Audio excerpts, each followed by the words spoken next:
Good afternoon and welcome to our regular council meeting for Monday, June 26, 2023. I'll call the meeting to order at 5 p.m. First item on the agenda under 1.1, Land Acknowledgement. The town of Coaldale acknowledges that we are gathered on the lands of the Blackfoot peoples of the Canadian Plains and pays respect to the Blackfoot peoples past, present, and future while recognizing their cultural heritage, beliefs, and relationship to the land. The town of Coaldale is also home to the Métis Nation of Alberta, Region 3. Next item on the agenda under 1.2, Conflict of Interest Declaration, Pecuniary and Non-pecuniary. Are there any in the room this afternoon? None declared. Thank you. Next item up is acceptance of the agenda under 2.1 for the regular council meeting for June 26, 2023. Are there any additions to the agenda? Seeing none, can I get someone to make a motion that council adopt the regular council meeting agenda for June 26, 2023 as presented? Councillor Pickering, any further discussion? Seeing none, I'll call the question. All those in favor? Carried unanimously. Thank you.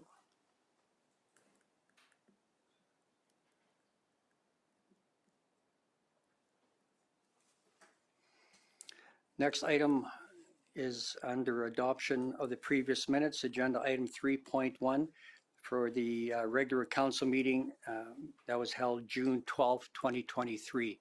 Were there any errors or omissions in the minutes? Seeing none, can I get someone to make a motion that council adopt the regular council meeting minutes from June 12, 2023 as presented? Deputy Mayor Beekman. Any further discussion? Seeing none, I'll call the question. All those in favor? Carried unanimously. Thank you.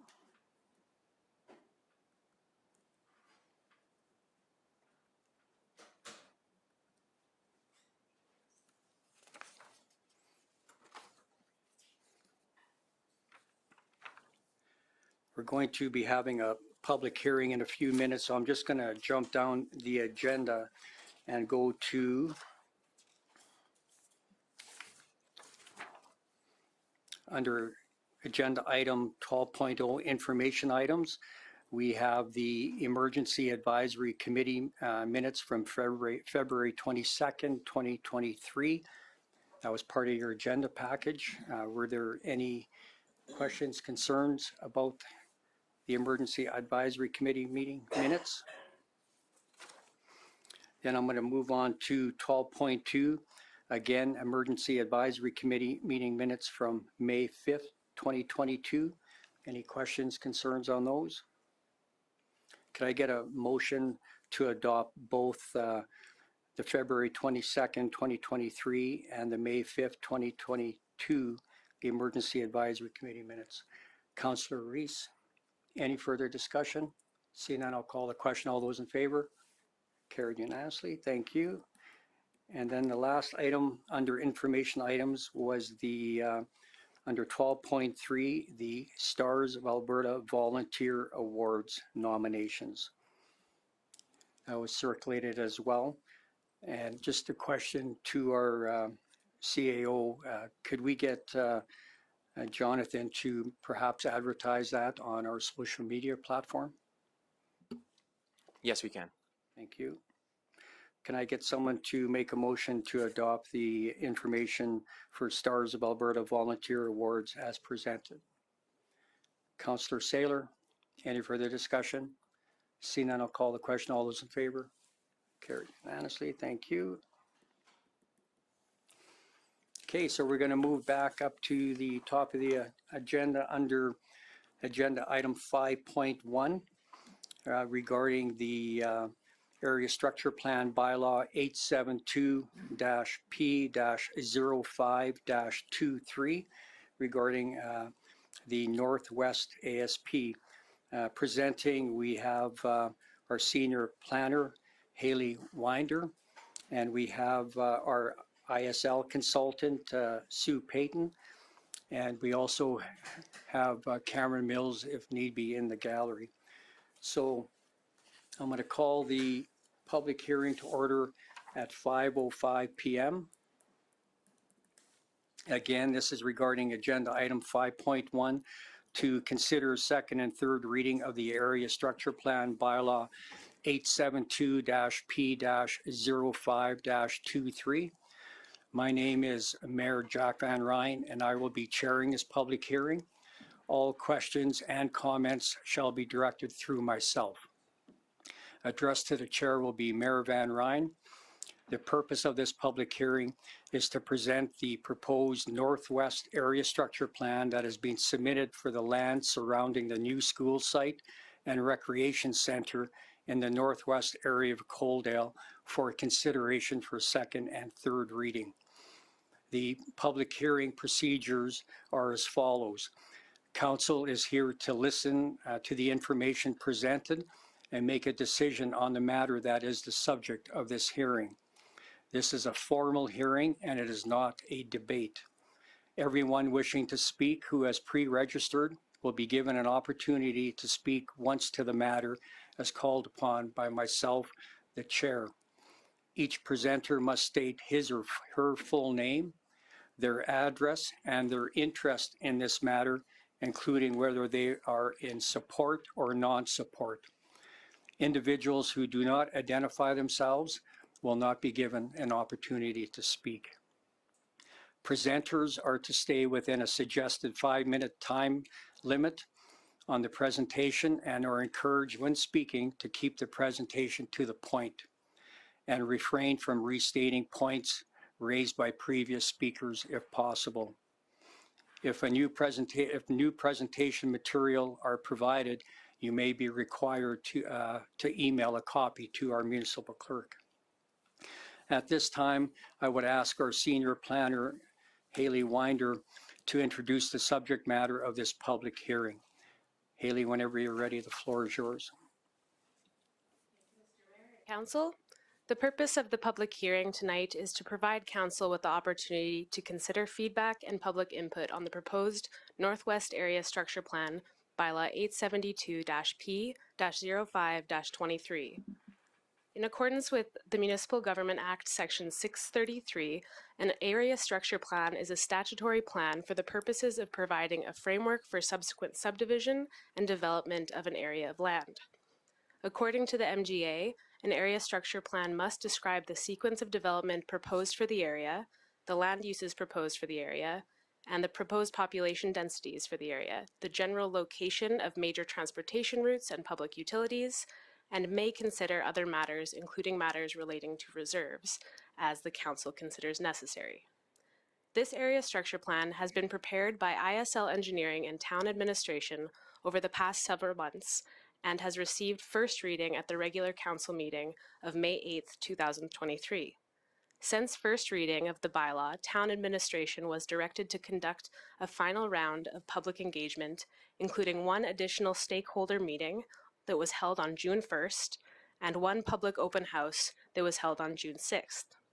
During the final round of engagement, feedback was received, and the following minor amendments have been proposed. First one being minor text amendments throughout to correct spelling errors. Second being revisions that have been made to item 4-4, the special development area, to broaden the language regarding future development potential. 3, the location of the stormwater pond has been adjusted to better reflect the stormwater management strategy. And finally, the location of seniors housing has now become more flexible within the residential districts. As per the Municipal Government Act and Town Notification Bylaws regarding the proposed bylaw, the following steps were taken prior to tonight's public hearing. The draft Northwest Area Structure Plan bylaw was circulated to the relevant referral agencies for comment on May 9th. Notice of public hearing was advertised on the Town of Coaldale Facebook account on June 6th. The Coaldale Engagement Platform project page for the proposed bylaw was updated to indicate the public hearing time on June 7th. Notice of the public hearing was circulated to adjacent landowners on June 7th, and the notice of public hearing was advertised in the Sunny South newspaper for 2 consecutive weeks, being June 12th and June 19th. To date, the Town Administration has received the following comments from referral agencies. ATCO Gas has no objections. TELUS Communications no comments or concerns. Alberta Health Services provided recommendations for the integration of active transportation. The St. Mary's River Irrigation District provided requirements for water servicing agreements. Lethbridge County has no objections, and ATCO High Pressure Pipelines provided conditions to protect existing utility right-of-ways and facilities. It is worth noting that the St. Mary's River Irrigation District and ATCO High Pressure Pipelines comments will be addressed and accommodated at the subdivision stage when future development plans are formalized. At this time, I would like to turn over the mic to Sue Paton from ISL Engineering to provide an overview of the proposed plan.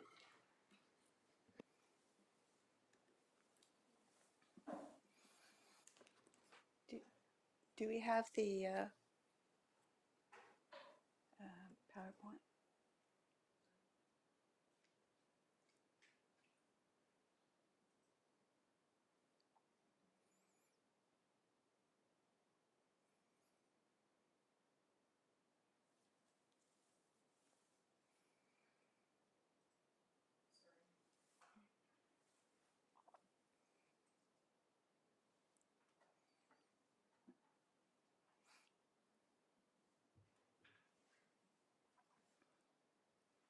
Okay, thank you.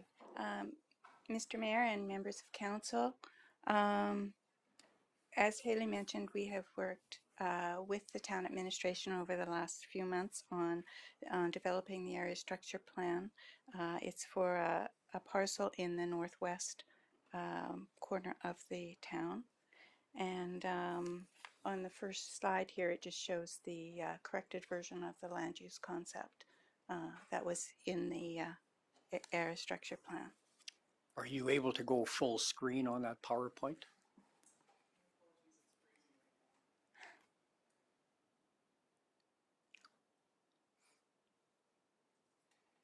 You can continue, Sue, Okay. if you want. The development of the ASP was based on guiding principles taken from your overarching policy documents, the Municipal Development Plan, and included sustainability, environmental stewardship, long-term stability, managed growth, and connectivity. The design itself was designed around the school site, which had been subdivided off and is currently being developed, as well as the existing facilities in the Malloy drainage system. And you can see on the development concept when it comes up, you can see the existing wetland facilities through there and the school site, which is under development. If we go to the different uses that are provided here, there's the recreation and open space, which again is the school site, the existing facilities, 2 new storm ponds, and one of the changes that occurred during the development of the concept was to keep the existing drainage channel open that connects straight through, and we've incorporated that into an open space that would connect through to the commercial node in the southwest corner. And Sue, if I could just get you to speak up a little bit for the gallery too, please. Oh, yes. The next use is residential. The yellow areas here would be your lower density residential, anticipated to be block-based, modified grid type of design. The multifamily or higher density would be, there's 3 areas here. Area A would be, it could be anything from semi-detached up to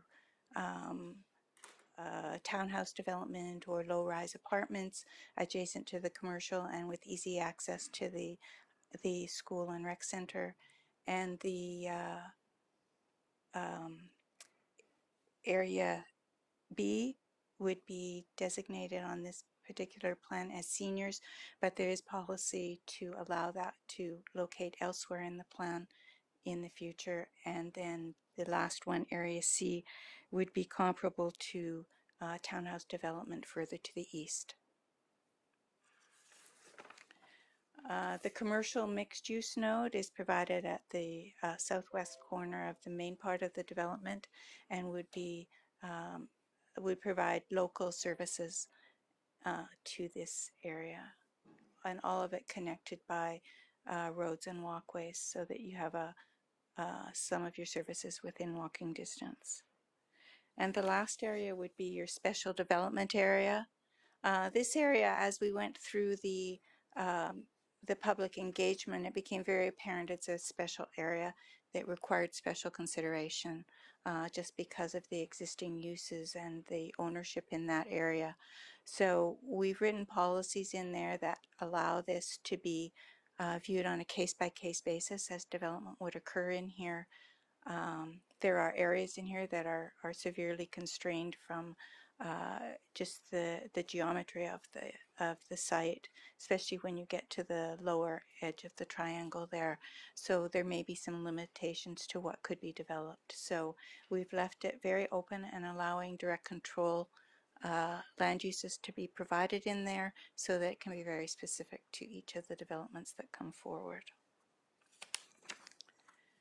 And that basically is my presentation, but I would be happy to answer any questions. Okay, thank you, Sue. So I'll open it up to council. Are there any questions, comments for either Hailey or Sue? I just have one. If you could just talk a little bit more about the special development area. So moving forward, if one of the landowners wanted to develop any of that, what the process would be for that. And Hailey, you can answer that for me if you want, please. Thank you, Mr. Mayor. In terms of proposed future development for that special development area, again, as Sue had indicated, it would be addressed on a case-by-case basis, just in terms of the potential for the lot, the size, the ability for it to accommodate different uses. It is very clear in the document that we're not being very restrictive on the potential future development. The only restrictions really would be the geometry as indicated previously and any potential constraints that come from that. The preference is to keep commercial kind of more to the west in alignment with the proposed commercial on that southwest corner north of 18th Avenue. However, we're not, again, restricting any type of development throughout that special development area. Okay, thank you. And if you could just state again, how was the public hearing advertised for this afternoon? Thank you, Mr. Mayor. The draft plan was circulated again to the referral agencies on May 9th. Notice of public hearing was advertised on the Facebook account for the town on June 6th. The town of Coaldale engagement platform, Civicit, had the notice of public hearing posted to it on June 7th. The notice was circulated to adjacent landowners on June 7th. And the notice of public hearing was also advertised in the Sunny South newspaper for the 2 consecutive weeks prior to tonight's public hearing. And did we receive any correspondence? No correspondence with the exception of those comments received by the referral agents. Okay, thank you. So I'll open it up. Is there anybody in the gallery that wishes to speak on this matter? We have Dwayne Sturm. Dwayne, if you could just, for public record, identify yourself and then give us your address. If you want to come sit down for us, please. So I need you to state your name, your address, and whether you're in favor or opposed to this. I'm Dwayne Sturm. I don't really have a town address yet. I've still got my county address, 2020-41 Township Road 92. Okay. I'm concerned with the Before you start, Dwayne, you just need to state if you're in support or non-support. of the drawing. I'm not in support of it. Okay. They show on the multifamily residence, it's built right over top of the berms. Are the berms not to stay? They were put there for privacy for the acreages that when you annexed us. Okay, if I could get Hailey or Cameron or Sue to come. I've asked this question twice now and never got an answer. Okay, well, we'll get an answer here, hopefully this afternoon. So we have Cameron Mills, our Director of Growth and Investment. joining us to speak regarding Dwayne's question. Go ahead, Cam, when you're ready. Thank you, Mayor Van Your Rijn. mic's not on yet.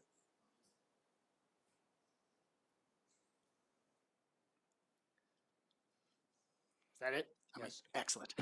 Thank you, Mayor Van Rijn. So with respect to the berms, that's a level of detail that's not typically dealt with at this level. So the way the plan is written, the intention of the multifamily C design is to accommodate, like we say, sort of the lower density, high density residential types, which is to say largely the townhouse style that is apparent to the east of the property along 18th Avenue. The intention there is certainly to limit access onto 18th Ave directly to a minimal number of roads, and the intention would be for there to be a significant amount of landscaping from the road allowance property line northwards until largely some sort of parking area, and then behind that the row housing, which would be pushed towards the northern portion of those parcels, and the parcels are certainly large enough to accommodate that. Exactly what that's going to mean for the placement of the existing berms, whether those are pushed towards the south or whether new landscaping goes in, well, certainly there will be landscaping, but exactly how that's going to affect each individual berm is difficult to say. I think realistically what you're going to see along those properties is something largely in line with what you see just to the east of the property, which is a fairly aggressively landscaped, aggressive is probably the wrong word, but significantly landscaped front area prior to seeing the housing go into place. Okay, thank you. So is it fair to say what the intent is to kind of mimic what's further east along 18th with those townhouses? That is the intention, yes. Okay. Dwayne, does that answer your question? Do the berms stay though? Again, I don't know specifically whether the berms stay or not. If they stay, they'll be incorporated into the landscaping. If they don't, there'll be other landscaping that's there that provides a visual buffer between the 'Cause neighbors. The drawing now shows them right to 18th Avenue. So Yes, Dwayne, if so- I can interject, so when the next phase comes along, and Cameron, you can correct me on this, when the developer, he or she will be having open houses regarding what is proposed there? Is that how that normally works? Is that an option? It depends. So there would be the following processes would be rezoning, which largely wouldn't deal with this specific issue. Following that, you would see a subdivision process, which again just creates the lot lines, and then a development permit process, which would ultimately deal with things like landscaping. So again, at that stage, they're going to show designs for what those properties are going to look like. So from my perspective, I'm less concerned about the berms themselves and more concerned about making sure that when the development goes in, there's something visually appealing that provides that break from the properties prior to the townhouses going in. Certainly the townhouses themselves will be visible whether the berms are in place or not, and the area behind the townhouses will not be, because those will be two-story structures. So again, the berms at this level of detail are simply not something that we've spent a significant amount of time contemplating. Our concern is ensuring that there's going to be a nice visual area along a major traffic corridor, which is what 18th Avenue is. Okay, thank you. So Dwayne, you may not be happy with the answer, but No, that'll be because coming that's where down. all your high pressure gas and your irrigation water, all that runs right on the south side of the Yes. berms. And all we're dealing with tonight is just the overview, the ASP Right. itself, and then those other items will be discussed at a later time. Okay. Okay, thank you. Any other questions, Dwayne? Okay, thank you. And then I'll open it up. Is there anybody else in the gallery that has any questions? Go ahead, come sit down at the gallery table, please.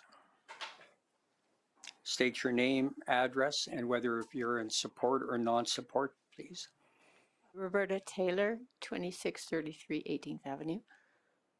We're in support of the area structure plan. I was just wondering, I didn't quite understand, are we, like when you have these extra public hearings, will we have a chance to talk about the berms? Or like he didn't really make it sound like that. And that's why I was wondering. There won't be any more public hearings, But when the developer, and again, Cameron, if you want to come up and answer this question, you may as well just stay up there in case there's further ones that come up, or Hailey, is that at what point will the developer interact with the proposed residents in that area? Again, there will be an opportunity for interaction with the residents on the rezoning phase, but again, this is not a level of detail. A berm was not something that would be discussed at that phase either. Realistically, the only level of detail where potentially something like a landscaping feature would be discussed would be at the development permit stage. And so if there was a discretionary land use that was considered, there'd be a hearing in front of the Municipal Planning Commission to that regard. But there would be no additional hearings in front of council for that particular level of design. Okay, thank you. So there will be opportunity at some point, we don't know when, and then we'll make sure that everybody in that affected area will be notified as well. I'll make sure that happens. Thank you. Any more questions from the gallery? If not, I'll open it up to council again. Councillor Reese, oh, sorry. Councillor Avery, go ahead. Thank you, Mayor Van Rijn. And Cam or Kalen, just for my clarity, those berms were just put there because we did not have a place to move that clay dirt to. Is that correct? Like, it was not there to be anything permanent. That was just some place to store until the development happened and then the quarter could be filled. Thank you. Yeah, from our perspective, like, they're not a significant design feature. We do understand the broader issue for me is less about berms and more about the visual appeal and creating a nice buffer between, for the folks south of 18th Avenue and ensuring that as we go north from 18th Avenue that it's visually appealing. The berms provide a bit of a visual barrier now while there's no construction, though they would provide no significant barrier once houses are quite a bit taller than these berms. So from my perspective, what's important is more to make sure that we have a nice visually appealing corridor there, and that can be achieved through any number of means, largely through landscaping.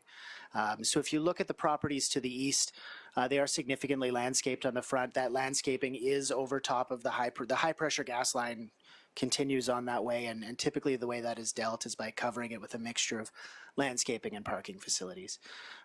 So if there's an opportunity to do that and accommodating those berms, then that's possible. But from my perspective, ensuring that landscaping is done at a high level is probably more important in terms of how we would approach the issue. Okay, thank you. Councillor Reese, Thank you, Mayor Van just Rijn. turn your mic on, please. Thank you, Mayor Van Rijn. Through to Hailey or Cam. My question is about the proposed density of population in each phase, but specifically phase 1.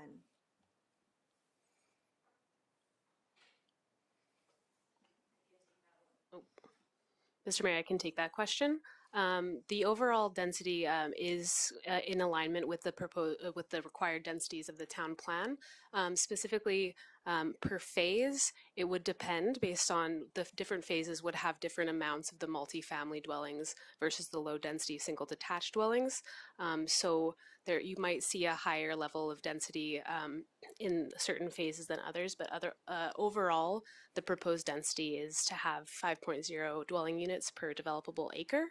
And that is in alignment with the town plan. But again, it would depend very much so on the types of development that are going to be going on in those different phases. Thank you. I'll open, our CAO has a question or comment. Thank you, Mr. Mayor. I just wanted to augment Cam's response to Councillor Avery, given the history of the berms.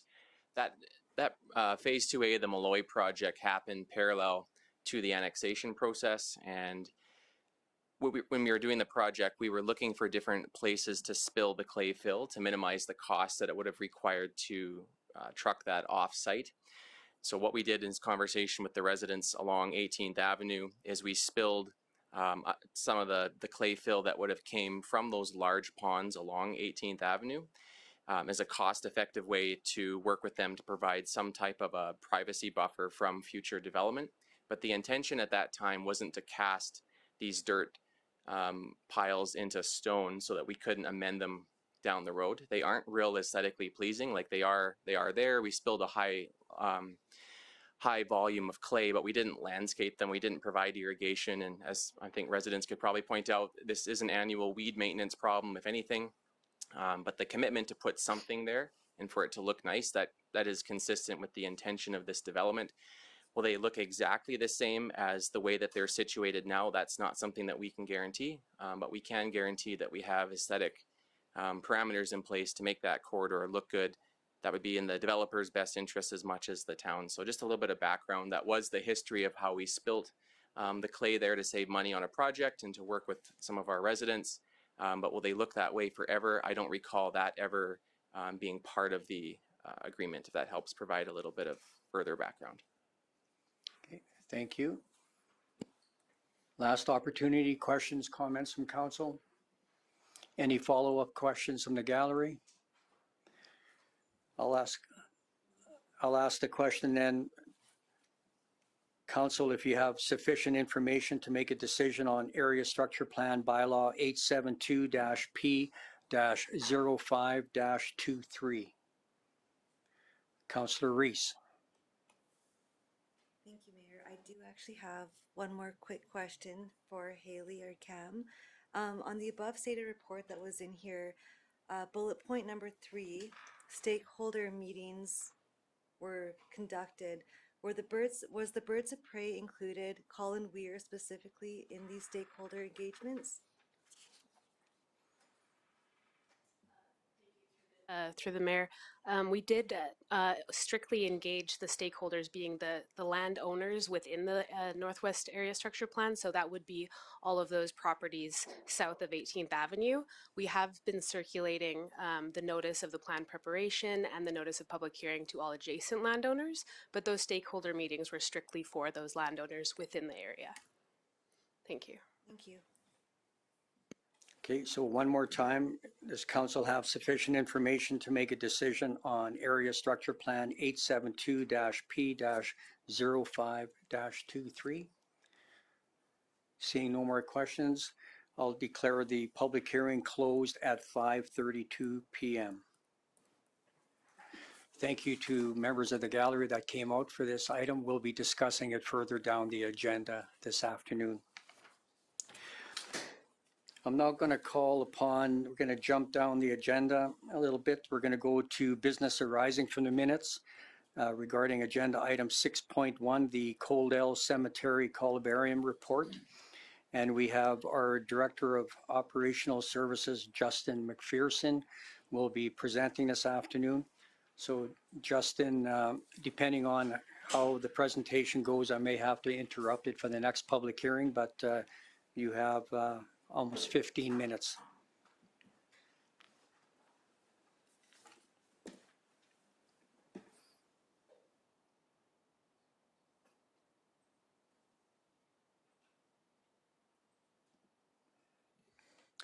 Good evening, Mayor and Council. I will be quick. I don't think it should take 15 minutes unless you have a lot of questions. So I'm bringing this to Council tonight. This is previously approved as part of the 2023 capital budget. This is the Cemetery Columbarium project. I'm bringing this to Council tonight to discuss pricing for the niches. This will be not set in stone because the rates and fee bylaw in 2024 will come to Council for official approval. That will come from our CFO, Kyle Beauchamp. This is just for Council to take a look at the pricing. We have relative pricing with communities around us, communities similar size. I've attached that report to this. And also I just wanted to point out where this columbarium will be going. As you can see, there's a small map just to lay out the proposed location of where it will be set. I've also included the pricing of what this project will actually cost, so Council can have input on how much money there'll be left for future improvements to the cemetery, or possibly another columbarium if this one sells quickly. So to make it quick, my proposed pricing for this, after taking some input from all of our departments and comparing to other communities around, to keep it fair for residents as well as pay for this project as well as a future project similar. So I'm proposing the residential niche be $1,500, non-residential $2,100. Both those include first opening. The second opening would be $200, a holiday fee, which is standard in our cemetery bylaw and rates and fee bylaw to be a little bit extra, and then perpetual care fee be $330. So what I'm proposing, the total cost for Columbarium for a town of Coaldale resident is $1,830, and non-residents $2,430. This would generate about $66,000 in total profit. That could be used in the next Columbarium, or it could go into a surplus for council to use how they see fit. So your options, you can approve the location and the proposed niche prices. You can change the location. Prices see fit. One other thing I just wanted to mention is our proposed schedule. So this thing is ordered, will be on the way as soon as possible. They install it. The contractor that was supplied, that's the Sunset Monument, they were the winner. They're the low bid on it. So we would build the concrete base. This has to be engineered to handle the weight, so that does take a little bit of time, but not much. I would foresee this being open spring of 2024, which gives us time to update the rates and fee bylaw that we normally update at the beginning of 2024. So, Okay, thank you. any questions? And just a quick question from myself. So you want council to decide if you want to go with the 60 or the 72 niche size? Council could decide that. We've settled the 72 just because it would match the other one. The pricing is on here, but the 72 is the one we are planning to go with for now. Okay, thank you. I'll open it up to members of council for any questions. Councillor Chapman? Thank you, Mayor, and through to Justin. Thank you very much for this report. Just more of a semantics question regarding the locations of the columbariums, and so you'd be able to have. I see on your map there, you possibly would be able to have a third one in the future. Is that the idea behind the locations that you're establishing? Through to Councillor Chapman, what I would propose is exactly that. Between those two, there's room for extra ones. So depending on how fast this sells, this one would be open for pre-sales. It's something that council was interested in. Same with quite a few residents were interested in pre-sales for this one. So I'm not sure when that one would happen. It would depend on how fast this one fills, but that's my intention, is to fill that row. Maybe not fill the entire thing, but at least add one more kind of in between the two, so it would look nice. And you would like to have them sort of consistent, so they're already, the other one is already 72 in niches or whatever? Yeah, consistent size would be preferable. Thank you, Mayor. Okay, thank you. Councillor Pickering? Thank you, Mayor Van Rijn. Through to Justin.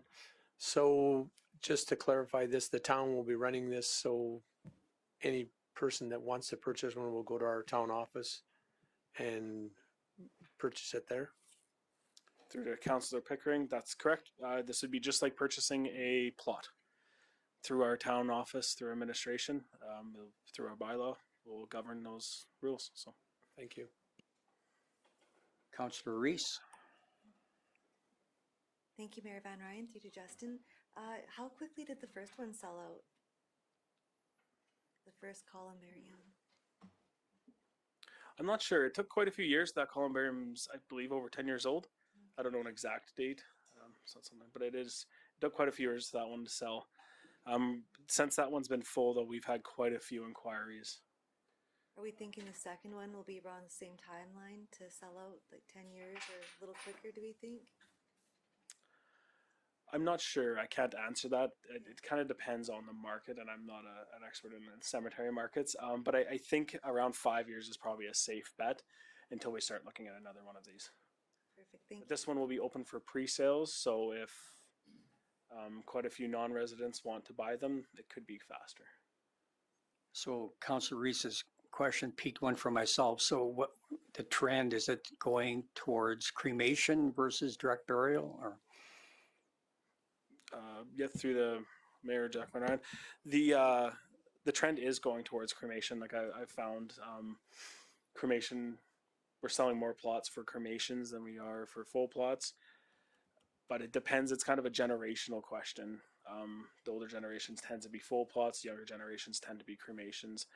And I think a lot of people like the idea of the columbarium because it's a permanent fixture while it's a simple memory, the nameplates are really nice. So And does Coaldale allow cremation ashes to be buried on top of a loved one? I don't know that exact answer. I know some communities have what are called scatter gardens. It's a garden specifically allowed for people to spread loved ones. They still have to be, most communities still charge for that service because we have to report to the cemeteries director at the province about who's buried where. And when you scatter someone like that, it still has to be documented. So technically, I don't believe we allow that. However, if people do it, But my question is not scattering the ashes, it's if you want to bury the urn right on top of a loved one. So on an existing burial plot, if you want to bury the ashes on top. yes, I believe we allow that. It's part of the service. But I think it's a limit of 4, if I'm not mistaken.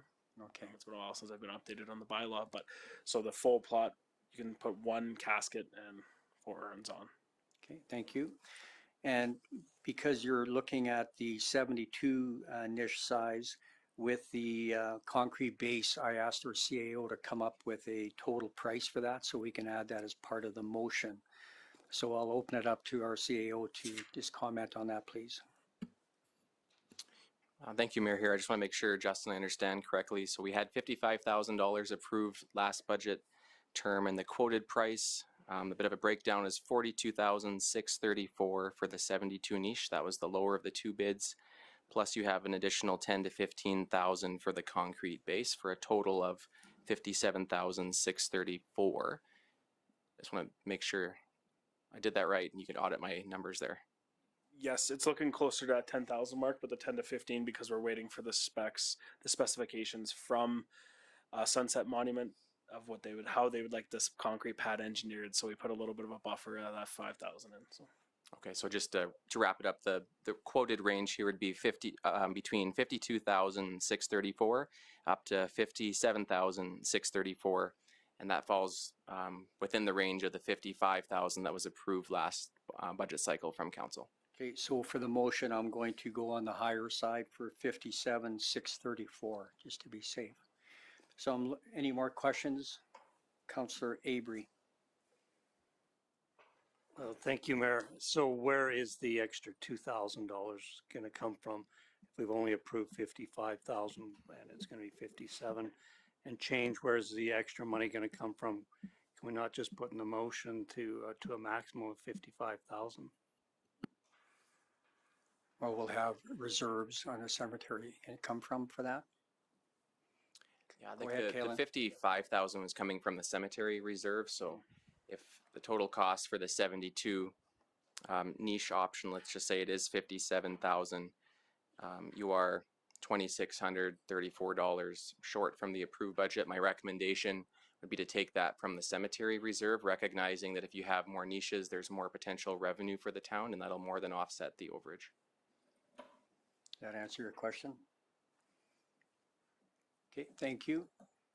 Seeing no more questions, I'm looking for someone to sponsor a resolution that council approve the proposed cemetery columbarium location and niche with the, 72 niches for a total cost, a maximum of $57,634. Councillor Pickering makes a motion. Any further discussion? Seeing none, I'll call the question. All those in favor? Carried unanimously. Thank you. Thank you, Justin.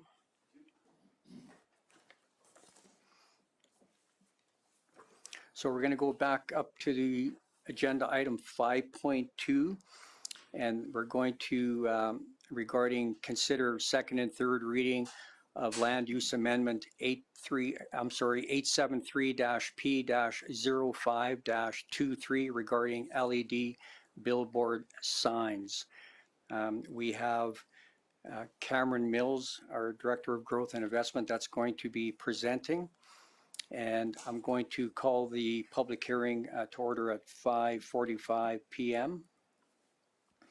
And again, my name is Jack Van Rijn, and I'll be chairing this public hearing. All questions and comments shall be directed through myself. Addressed to the chair will be Mayor Van Rijn.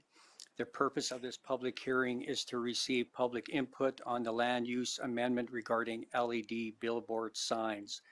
The public hearing procedures are as follows. Council is here to listen to the information presented and make a decision on the matter that is the subject of this hearing. This is a formal hearing and not a debate. Everyone wishing to speak who has pre-registered will be given an opportunity to speak once to the matter, as called upon as myself as the chair. Each presenter must state his or her full name, their address, and their interest in the matter, including whether they are in support or non-support. Individuals who do not identify themselves will not be given an opportunity to speak. Presenters are to stay within a suggested 5-minute time limit on the presentation and are encouraged when speaking to keep the presentation to the point and refrain from restating points raised by previous speakers if possible. If new presentation materials are provided, you may be required to email a copy to our municipal clerk. And if there's anybody in the gallery that wants to speak to this public hearing, if you haven't already registered, if you could please go to the municipal clerk desk and she'll take your name. At this time, I'll ask our Director of Growth and Investment, Cameron Mills, to introduce the subject matter of this public hearing. Thank you, Mayor Van Rijn. So we had previously passed first reading of the bylaw prior to advertising for the public hearing. Really what the issue pertains to was a request from a landowner along Highway 3 who was interested in potentially putting in place an LED billboard along their space, which is 5 Sons Transloading. We do not have the capacity within the existing land use bylaw to provide for LED billboards. However, given that the regulations were quite old and fairly restrictive, we felt it was appropriate to consider the matter before council, which is what took place as part of first reading. What we have provided is for an amendment to the land use bylaw, which largely mirrors the regulations from the city of Lethbridge, so provides for relatively minimal amounts of places where these things might be allowed, but does allow for this type of development to occur.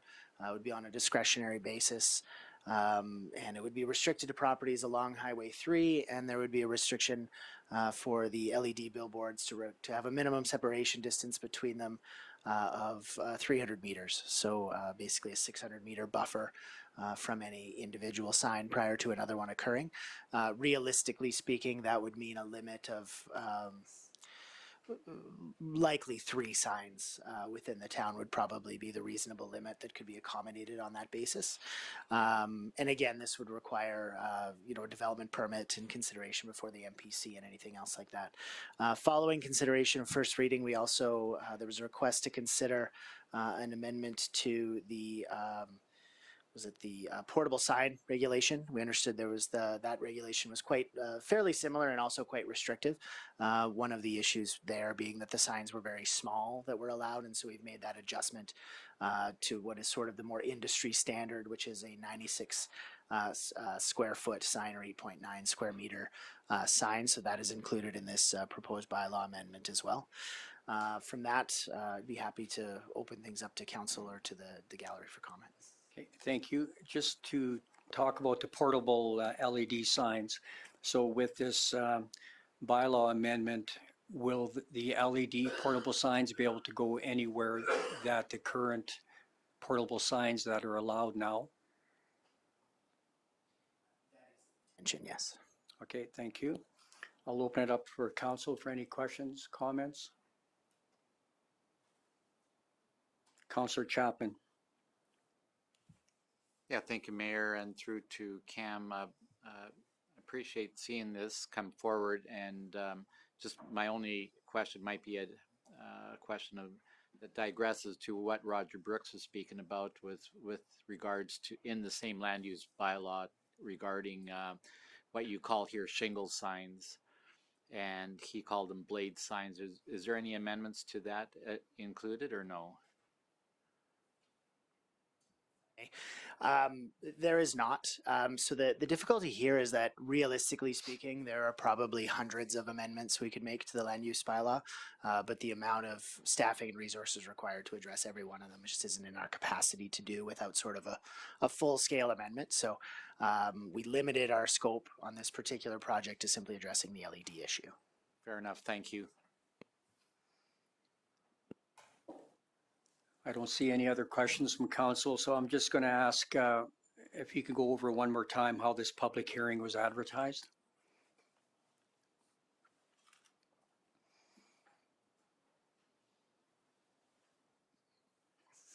Yes, thank you. So it was advertised for 2 consecutive weeks in the Sunny South News and was also posted on our engagement platform Civicate beginning on June 7th.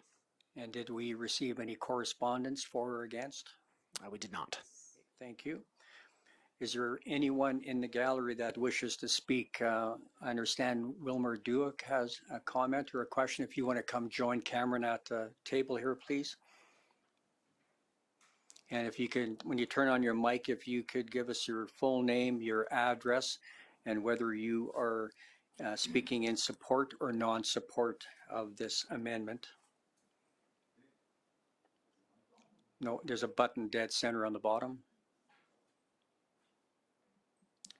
Okay, you're good to go. Okay. Wilmer Duick from Pixelboom Media out of Tabor, Alberta. You want their business address or? No, that's sufficient. Okay. I'll try to do this quick here. I guess I have a couple of questions and clarification. First one was after window signs here, is there a heading missing here? I'm trying to understand what that following is referring to. And whereabouts are you in the staff report that you see that? That would be, what is that? Oh, it says page 20 on the, I think it's page 20. Say that again, Wilmer, please. I think it's page 20 on the top of page 20. That's in the actual bylaw. Yeah. Go ahead.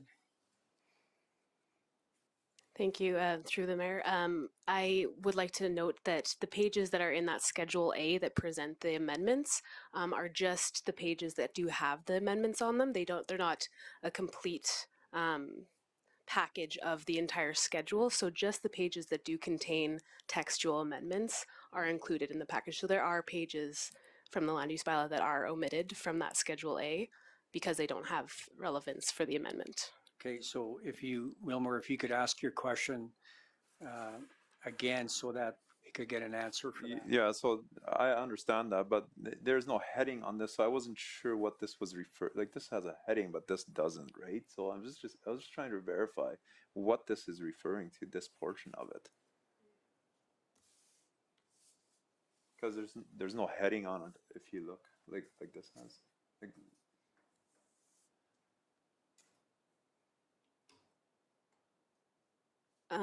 Thank you. So through Mr. Mayor, that particular section, I believe, is referring to signs not requiring permits. oh, okay, I had no idea. Yeah. Okay, thank you. Okay, so my first question there was the political posters. Now I know it says posters, so number one there's refers to no illumination on political signs. I'm just curious if that's going to be not allowed on billboards either, then the political advertising, or how does that work? Because that's a big factor of billboard revenue that come in quite a bit in the last some years. So just Okay. curious. Hailey, do you have an answer for that question? Thank you. Yes, through the mayor. So particular for that section, those signs not requiring permits, those political posters are meant to describe those smaller posters, excuse me, that you would have seen last month that are just the ones that you see on the side of roads. They're not meant like that type of poster. So it doesn't exclude like advertising of political nature on billboards. So on a LED sign, if somebody wanted to do a political ad, that would be allowed. That would be permissible. And Just then you can't light up the ones that are on people's front lawns. Okay, that makes sense. correct. Okay, Wilmer, anything else? Yeah, there's a couple of things here. I'm trying to make it as quick as I can here. I wish I was that simple. Just down that same page, what is this here? Sign permit application requirements on B2. So, would a lease agreement sufficient for that? Because lots of times the landowners are not available to sign off on permits, and I guess I'm more referring to me as a portable sign guy, not so much permanent signs. I'm sure they require a permission from the landowner as well. So I'm just kind of curious if a lease agreement is sufficient for that, because that can be a big problem sometimes. A lot of these landowners, they don't even live in Canada, some of them. So Go ahead, Hailey. So the intent to have the landowner sign off is just to ensure that the proposed sign is acceptable to the landowner. Speaking specifically, I don't have that text in front of me currently, if I may.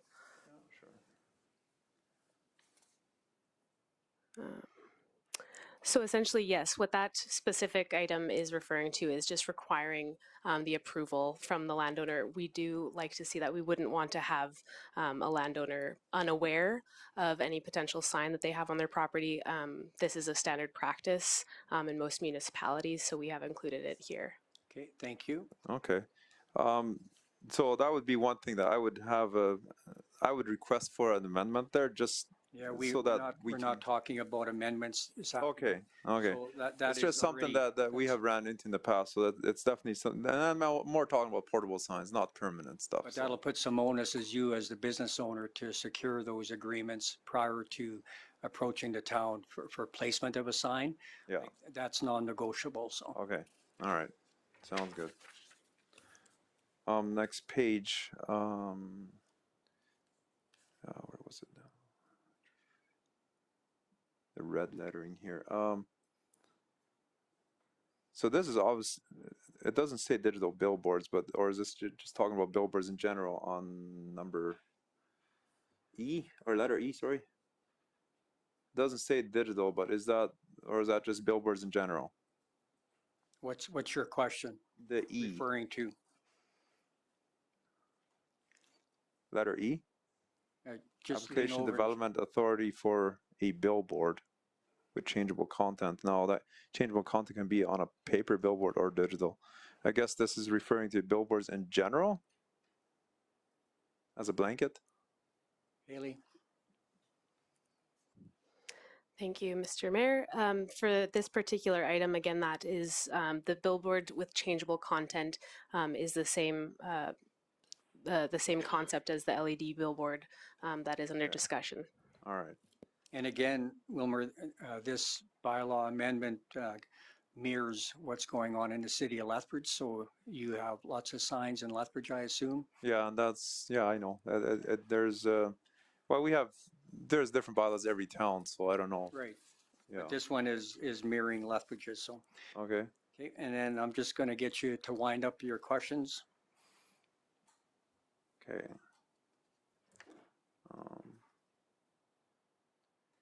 Now I'll just lower from that copy cycle sequencing. Is this referring to how many ads can be run on the billboard, or is this just like, what is this? What is the purpose of this? Just state your question one more time so I can understand. So a billboard has an unlimited amount of ads you can run on it, on a computer, right?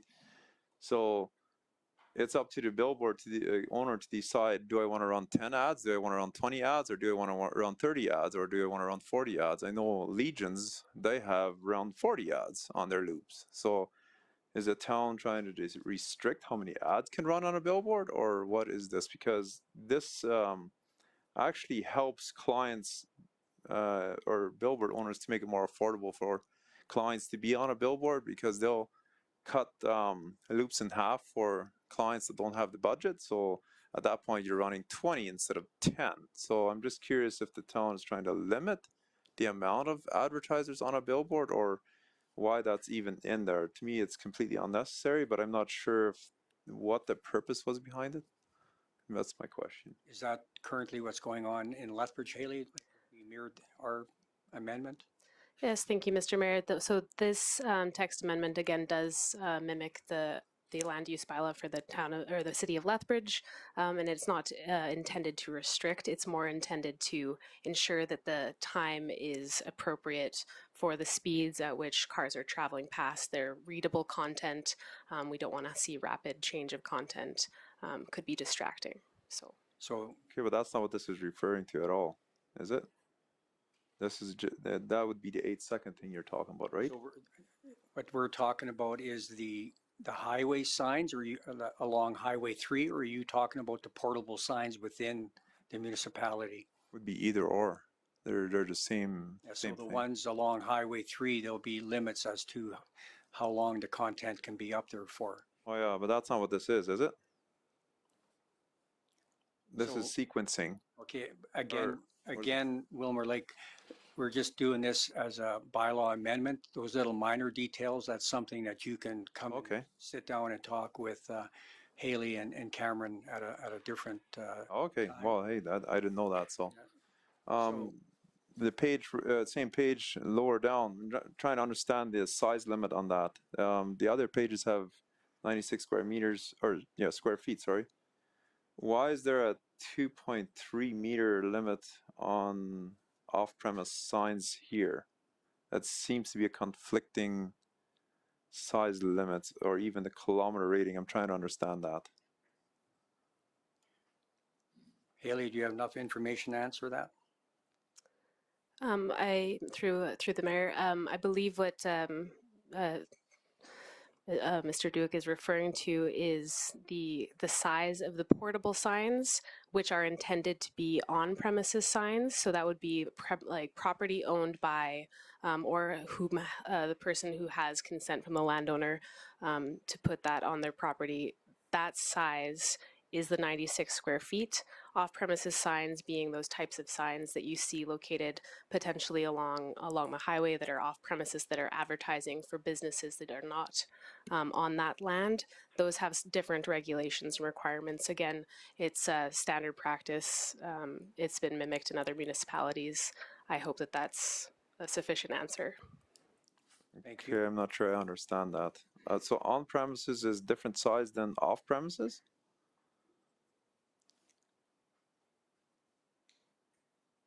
Correct.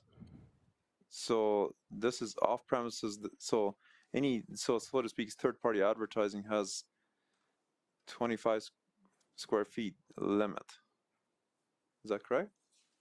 Through the mayor, I don't believe that I have the information in front of me right now, so I can't speak with too much depth on that specific issue. So, Wilmer, like, all these little questions about sizes and such, like, Okay. that's something that you can reach out to Hailey and meet with her. Okay, so which parts should I cover then? I don't know. I thought that was the purpose of this. Sorry. Yeah, no, Maybe I'm completely Well, missing the point here. We've extended far more time to you than Okay. allowed it, so, All right. Okay, well, if my time is up, my time is up, but and then you can follow up with any questions directly with Hailey or Cameron Mills. okay. I guess I could have done that before the meeting. Yes, I didn't know that, so I thought it was supposed to be done here. no, Okay, Okay. thanks. thank you. I'll open it up to members of council. Any follow-up questions, comments for our presenter? Seeing none, then I'm just going to ask council if they have sufficient information to make a decision on land use amendment 873-P-05-23. Seeing that there's no questions, I'll declare the public hearing closed at 6:04 p.m. And again, we'll be talking more about this further down the agenda.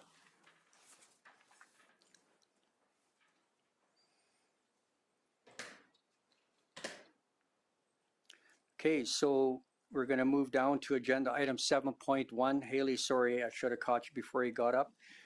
Agenda item 7.1, land use bylaw Amendment 873-P-05-23 regarding second and third reading.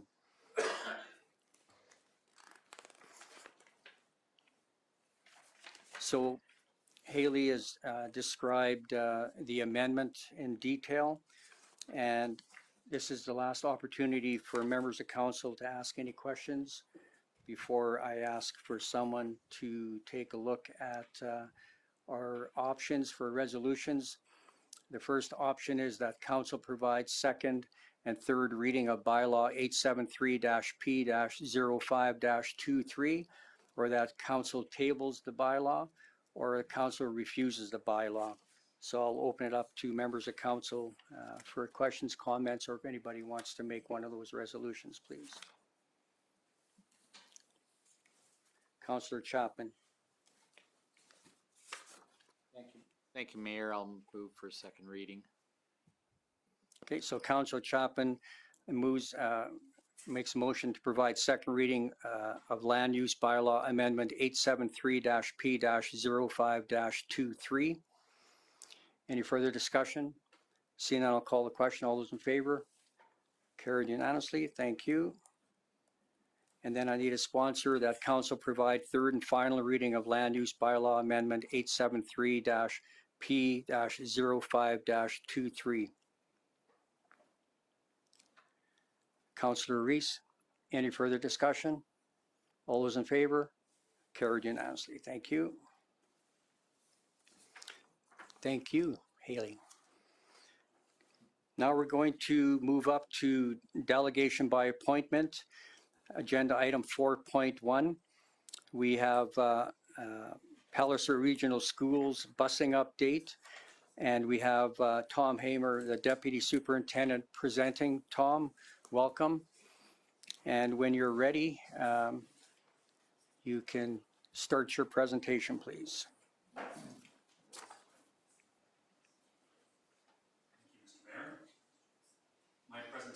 Is actually quite brief. It is just essentially to inform Council of the changes to the funding for K-6 transportation that was publicized through the Education Act and funding annual updates this spring. So as many know, K-6 students residing 1 kilometer or further will now qualify for funded transportation.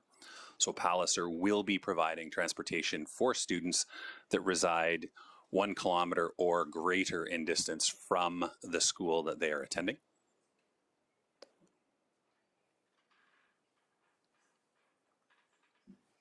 Sorry, I've got lots of feedback from the conversation behind you. Am I safe to continue? Perfect. So that brings into question whether or not the town would like to continue providing transportation for students that fall under the 1 kilometer range. So that's essentially the extent of my presentation, is to clarify who qualifies for transportation through Alberta Education, and then to leave it to the town to decide whether or not they wish to extend that for whatever reason that they so choose. As a point of information, for the transportation within the town of Coaldale, Palliser is adding 2 additional buses to accommodate the increased demand for transportation.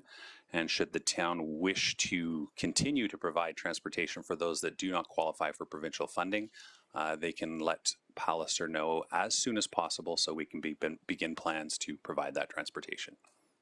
So Tom, are you have numbers with you? Like a couple of questions that are going to come up is that the kids that live within the zone that want to be bused, and I can open it up to our CAO too if he has the information.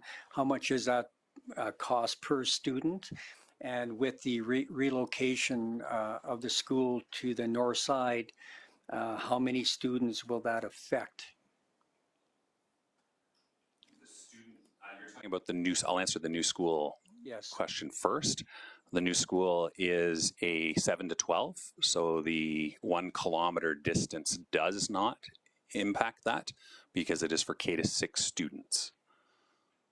We have not done the analysis in terms of who would meet the new distance minimum for the new school when that opens 1 year from now. So that'll be opening in the fall of 2024, 2025.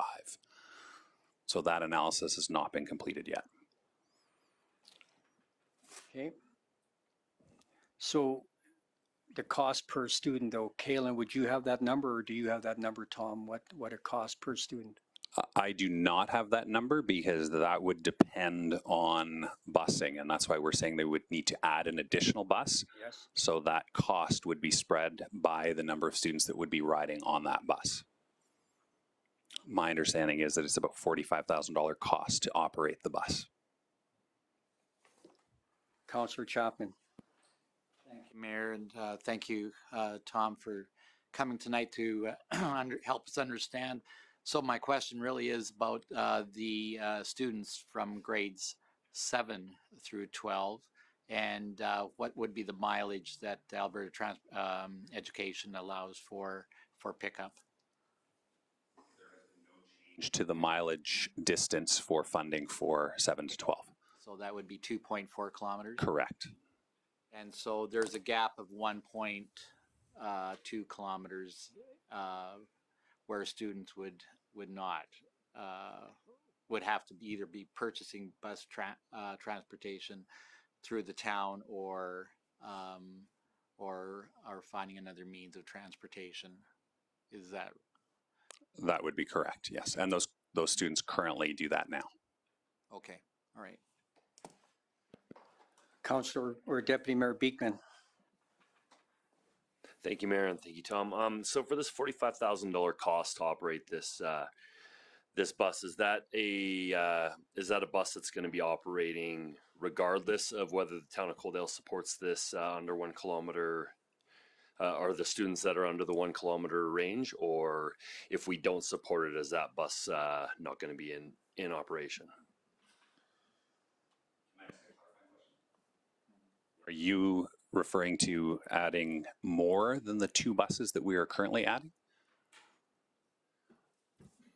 I guess my question is, would that be an additional bus that would be operating for the kids under 1 kilometer away? I guess I'm more looking for clarification on that. Would there be a bus added for that? If the town so chooses to fund it, then yes. Palliser would not be paying for an additional bus. We're operating the 2 additional buses that are funded, which is the current model now. One of the challenges that exists is we have to guarantee seats for students that qualify, and then we won't know how many are actually planning on taking those buses until we have transportation being provided. So it's not a simple answer of no, we won't, or yes, we will. We are adding 2 additional buses to transport students within the city limits or town limits of Coaldale. Any additional seating above that is required would have to be worked out with the town to address any passes or additional students that would want to be transported paying a fee the way they currently do. So my question then, Tom, is in 2023, the town is paying $17,000 for busing. We're supplementing $17,000. So my question is, with the new school opening, and you probably don't have the answer to this, because myself and other members of council have been getting some phone calls mostly about parents that are quite worried about how they're going to get their kids to school, and that there's not going to be enough bus capacity. So anything over $17,000 that we supplement now, is it fair to say that we're going to need more buses to keep all the current residents, because of the new school location, we're going to have to come up with more money to fund for busing? This question really doesn't apply to the new school. Alberta Education has changed their funding parameters for K-6 busing to 1 kilometer. The new school, those students that would qualify for busing, if they're 7 to 12, would fall under the 2.4 kilometer distance, as they do now. and then that would be based on their street address, and that would require the analysis of all of those addresses, which will be done through next year because new school opens in 2024, 2025. And then how soon would the parents find out this information? I'd have to ask our transportation department in terms of when they could do the calculations with the software system that calculates distances. We'd need commitment of attendance, and then we can run those calculations. Okay, So that would be done through the fall, I would imagine. And then I'll just open it up to our CAO. Are there any points that we should be bringing up while we have Tom here? Through the chair, the intention was to have Palliser come to have a dialogue with council, given the number of inquiries council has fielded from residents as a result of the policy changes from Alberta Education, but also the question on how the location of the 7 to 12 school rec center would affect busing. And so that we thought that would be easier to have that dialogue with a representative from Palliser in person. My suggestion at this stage is that we could come back with a bit of a quotation on the number side, and then from there council can decide if they want to make a service level enhancement for those who are less than 1 kilometer away, and see what that would look like. All of this will depend on the amount of uptake, and that will be a variable that might be difficult to predict, but I think what we can do is work with Mr. Hamer and his staff to get an idea of different cost categories, and then you can look at perhaps a pre-registration system long before we make any types of commitments, so you're not paying for and ordering a bus that may not be used or perhaps underutilized. Okay, thank you. So then, as far as getting that information, that'll be sometime this fall then, Tom, would you be able to do that? If you talk to your transportation department? Referring to transportation for students that are grade 7 through 12 for the 2024-2025 school year. Yes. We can give rough estimates based on where students currently reside, but until we know that those students are actually registered in school, which happens through spring of 2024, it's hard to say definitively of how many students this would impact, but we could do a basic study that looks at their current addresses and their current distances. Okay, thank you. And then I'll just ask Councillor Chapman, because he fielded some of the calls from the same people I did, so that should be sufficient then, I would think, eh? Yeah, thank you, Mayor. And I think obviously we see that the 2 schools that will be where this will work best is Jenny Emery and St. Joseph's, I believe, where those kids are grades or K through 6. So R.I. Baker, Kate Andrews, or current Kate Andrews School will be the only other 2 schools that would be affected or not affected by the changes because of the 2.4 kilometer ruling. So I think we'll have to just keep working on this as we field those calls. Okay, thank you. Councillor Pickering. Mayor Van Rijn. So just to clarify that, any student from grade 7 to grade 12 outside of that 2.4 Palliser will bus? Resides 2.4 kilometers or greater from the school that they're attending do qualify for busing under the current funding model by Alberta Education. They still have the choice to take the bus, but they are presented with that choice. And that'll be funded by Palliser. That is funded by the government of Alberta. Okay. That's a question that I've been asked numerous times. Thank you. Because this is a provincial change, not a Palliser change. Correct. It is a provincial change, and the provincial government mandated it that it come into place in 2024-2025 and gave school districts the option to implement it in 2023-2024. Palliser has chosen to implement it in 23-24 as it is in the best interest of students to receive subsidization for their transportation. Okay, thank you. Councillor Chapman. Thank you, Mayor. Just for clarity's sake, in your first statements, you mentioned that Palliser would be putting up 2 more buses. Now, is that for the students outside of the 1 kilometer area? And then obviously the 2 buses that the town has normally paid for would continue. Is that what you're strategizing? To get the specifics about the transportation strategy, you'd have to speak to Dexter Durfee and the Director of Transportation. But Palliser has added 2 additional buses to their fleet for Coaldale. Okay, thank you. And is that mainly because of the population, because of the student numbers that are showing up in Coaldale? Majority is to address the K-6 population within the city of the town of Coaldale. Okay, thank you. And just off topic, the programming for the new high school, has that been finalized yet, or are you still working on what the programs are going to be available at the new school? Programming, could you clarify that, please?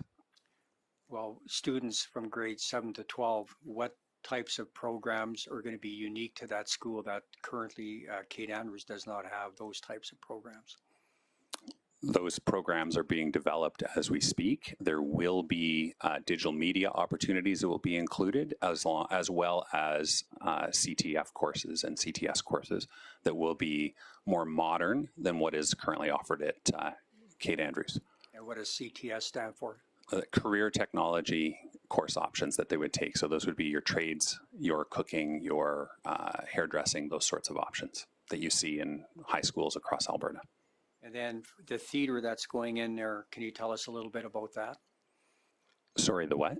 The theater, like the fine arts or whatever you call that program? Okay, so the black box theater that is embedded into the building? Yes. It's a black box theater that has, I believe, 160 seating capacity. I'm not 100% sure. I wasn't prepared to answer those questions tonight. But that will be one space that's available that has the opportunity to put on theater productions. Okay, thank you. I'll open up to council. Any final questions for our presenter? Seeing none, then I need someone to make a motion that we receive the Palliser busing update as information. Councillor Reese, any further discussion? Seeing none, I'll call the question. All those in favor? Carried unanimously. Thank you. Thank you, Tom, and congratulations on your new position. Thank you. It's not a new position, but thank you. How long have you been the deputy superintendent? For 4 years. Okay, so when I talked to you at Kate Andrews that time when we were doing the open house, like what were you previously to that? Associate superintendent. Okay, perfect. Okay, thank you very much. You're welcome. Thank you. Moving on to agenda item 7.2, the Northwest Area Structure Plan Bylaw 872-P-05-23 regarding second and third reading. Again, we have our senior planner, Hailey Winder, presenting. So Hailey, is there any further comments you wish to make other than what was done at the public hearing? Thank you, Mr. Mayor. The only final comments that I would have, just to make note that the proposed bylaw does meet the requirements of the MGA and aligns with the town's various planning documents. And obviously, in order to adopt the plan, council must vote on and pass second and third reading. Please do note that due to the minor amendments to the document from first reading to now, council is requested to vote on second and third reading to bylaw 872-P-05-23 as amended. So therefore, council has the 3 options to adopt the bylaw as amended, to table the bylaw for further consideration, or finally to defeat the bylaw. Thank you. Okay, thank you. Any further questions, comments for Hailey? Councillor Reese. Thanks, Mayor Van Rijn, through to Hailey. Just another question for you with regards to the open house on June 6th. Was that largely attended, or was there anybody there? Yes, thank you. To the question, the attendance at that particular public open house was, in my experience, quite quite highly attended. I believe the numbers, and Cameron may confirm this, it was between 13 to 20 people throughout the course of the evening. I believe that the 20 might be a bit on the higher side, but it was around 13 at least had come. And the feedback from that open house, did you guys put that into consideration with this report here as well? Thank you again for the question. So the feedback generally was just kind of a lot of the visitors to the public open house had questions. Just wanted to confirm the exact intention of the plan. The comments that were received were from a large portion from the stakeholders that were already engaged during those stakeholder meetings. And yes, those comments and concerns were integrated into the plan through those amendments that you've seen from first reading to now. Okay, perfect. Thank you. Any further questions? So once again, our options are to adopt bylaw 872-P-05-23 as amended by providing second and third reading. We can table the bylaw or we can defeat the bylaw. So I'll open it up to council if anybody wants to entertain one of those options.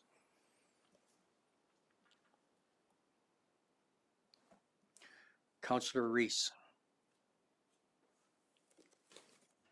Thanks, Mayor Van Rijn. I will move to make a motion that council adopt bylaw 872-P-05-23 as amended for second reading. For second reading.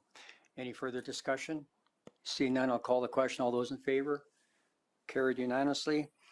And I'm looking for someone to sponsor that council provide third and final reading as amended of the Northwest Area Structure Plan Bylaw 872-P-05-23. Councillor Avery, any further discussion? Seeing none, I'll call the question. All those in favor? Carried unanimously. Thank you.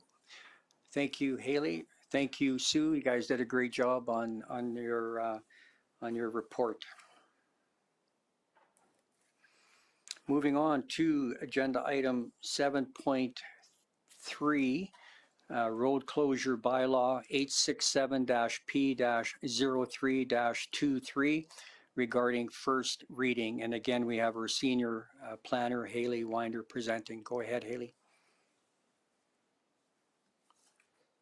Thank you, Mr. Mayor. The purpose of road closure bylaw before you this evening is to close to public travel portions of laneway south of Civic Square and subsequently consolidate those portions with adjacent parcels of town-owned land for the purposes of accommodating the future development of the outdoor Civic Square space. Section 22 of the Municipal Government Act grants municipalities the ability to request the closure of a road that they have determined is no longer required for public travel. This road closure bylaw conforms with the Council's direction to proceed with the development of Phase 2 and Phase 3 of the Civic Square project. By closing these portions of road and consolidating the land with adjacent parcels, development of the outdoor space may proceed. The passing of the road closure bylaw differs procedurally from other municipal bylaws in that A, it requires ministerial approval prior to receiving second and third reading, and B, finalization and registration must be filed with Alberta land titles upon the passing of the bylaw. As per the Municipal Government Act, stakeholder engagement has been initiated in the form of required advertising and notification. A public hearing for the road closure bylaw has been scheduled for 5:10 p.m. at the regular council meeting of July 10th, 2023. And as per the legislative requirements, notice of the public hearing has been circulated to adjacent landowners and relevant referral agencies, advertised on the Town of Coaldale Civic Engagement Platform, Civicit, and will circulate in the Sunny South News for 2 consecutive weeks prior to the public hearing. Council is therefore respectfully requested to provide first reading to the proposed bylaw. Thank you. Thank you, Hailey. I'll open it up to council. Any questions? Councillor Chapman. Thank you, Mayor. Just one quick question. The word permanent should be included, or should it be included in the bylaw? But can I have a little bit of clarification on that question, please? I mean, you can, I just wanted to know if this is going to be a permanent situation, or, you know, it could be rescinded in how many years, but Just want to ensure that there is a permanent aspect to it. So when you do your open houses and your public hearings, is that it's going to be of a permanent nature. Any bylaw can be rescinded. That's right. Okay, thank you. And as far as once we close the back lane, and then for if there's special events in the atrium, can you explain how that's going to work to gain access from the rear? So that land will be town-owned land. So if access is required, then it would have to obviously gain approval from the town administration to have vehicular access. But essentially what this bylaw is doing is just closing that portion for public thoroughfare. So public travel that's not affiliated directly with the use of this building would be restricted in that sense. And it extends west to the west boundary of the Civic Square building then? It would, I believe the map is attached to the report, but it would essentially extend from the south entrance here all the way to the east. So to that street there, you can see on that image provided on Schedule A. And then again, that portion that's between the parking lot where it currently is on the other side of the block. Thank you. Councillor Avery? Thank you, Mayor. Just one clerical clarification or amendment. The mayor's name on the motion, you've got Kim Craig on there. Good catch. Okay, we'll make that adjustment. Any further questions? Councillor Pickering? Thank you, Mayor Van Rijn, through to Hailey. Where is the entrance going to be for this parking lot? The way you got this shut off, is it going to come off 18th Street? Because you're closing the alley totally according to your drawing, right from the street to behind here. So is the entrance for our parking lot going to be down farther? Through Mr. Mayor, that question might be better answered by infrastructure. It is my understanding that the access would continue as is. Perhaps Cameron Mills will be able to clarify that question for you.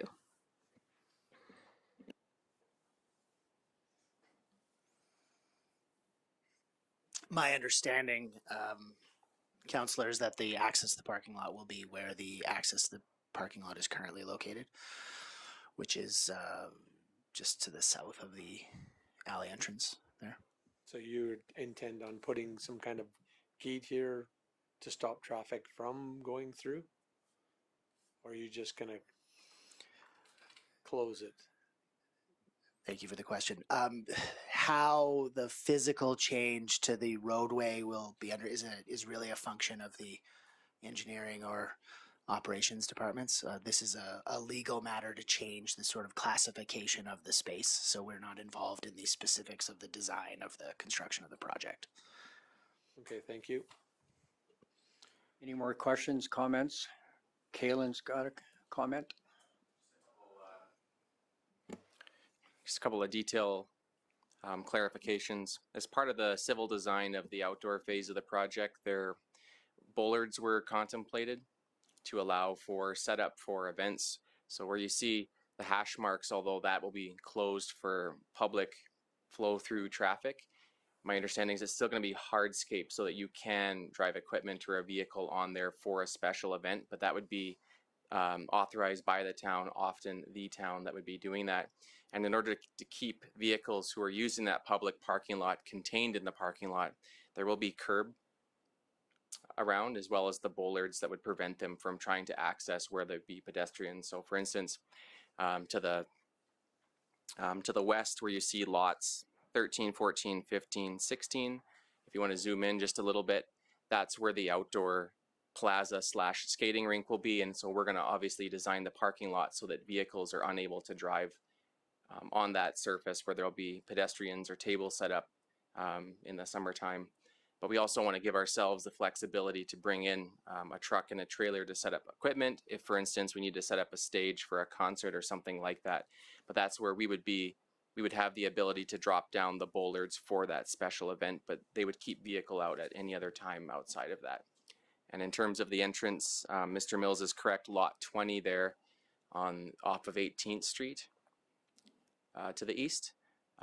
In and around that location, you would have your main entrance into the parking lot. Thank you for that clarification. Any further questions, comments? Then I'm looking for someone to sponsor a resolution that council provide first reading of road closure bylaw 867-P-03-23 and to schedule the public hearing date for July 10th, 2023 at 5:10 p.m. Anybody care to sponsor that? Councillor Pickering, any further discussion? Seeing none, I'll call the question. All those in favor? Carried unanimously. Thank you. Thank you, Hailey. Moving on to agenda item 7.4, Area Structure Plan Bylaw 875-P-06-23 regarding the West Industrial Area Structure Plan Amendment. First reading. Go ahead, Cam.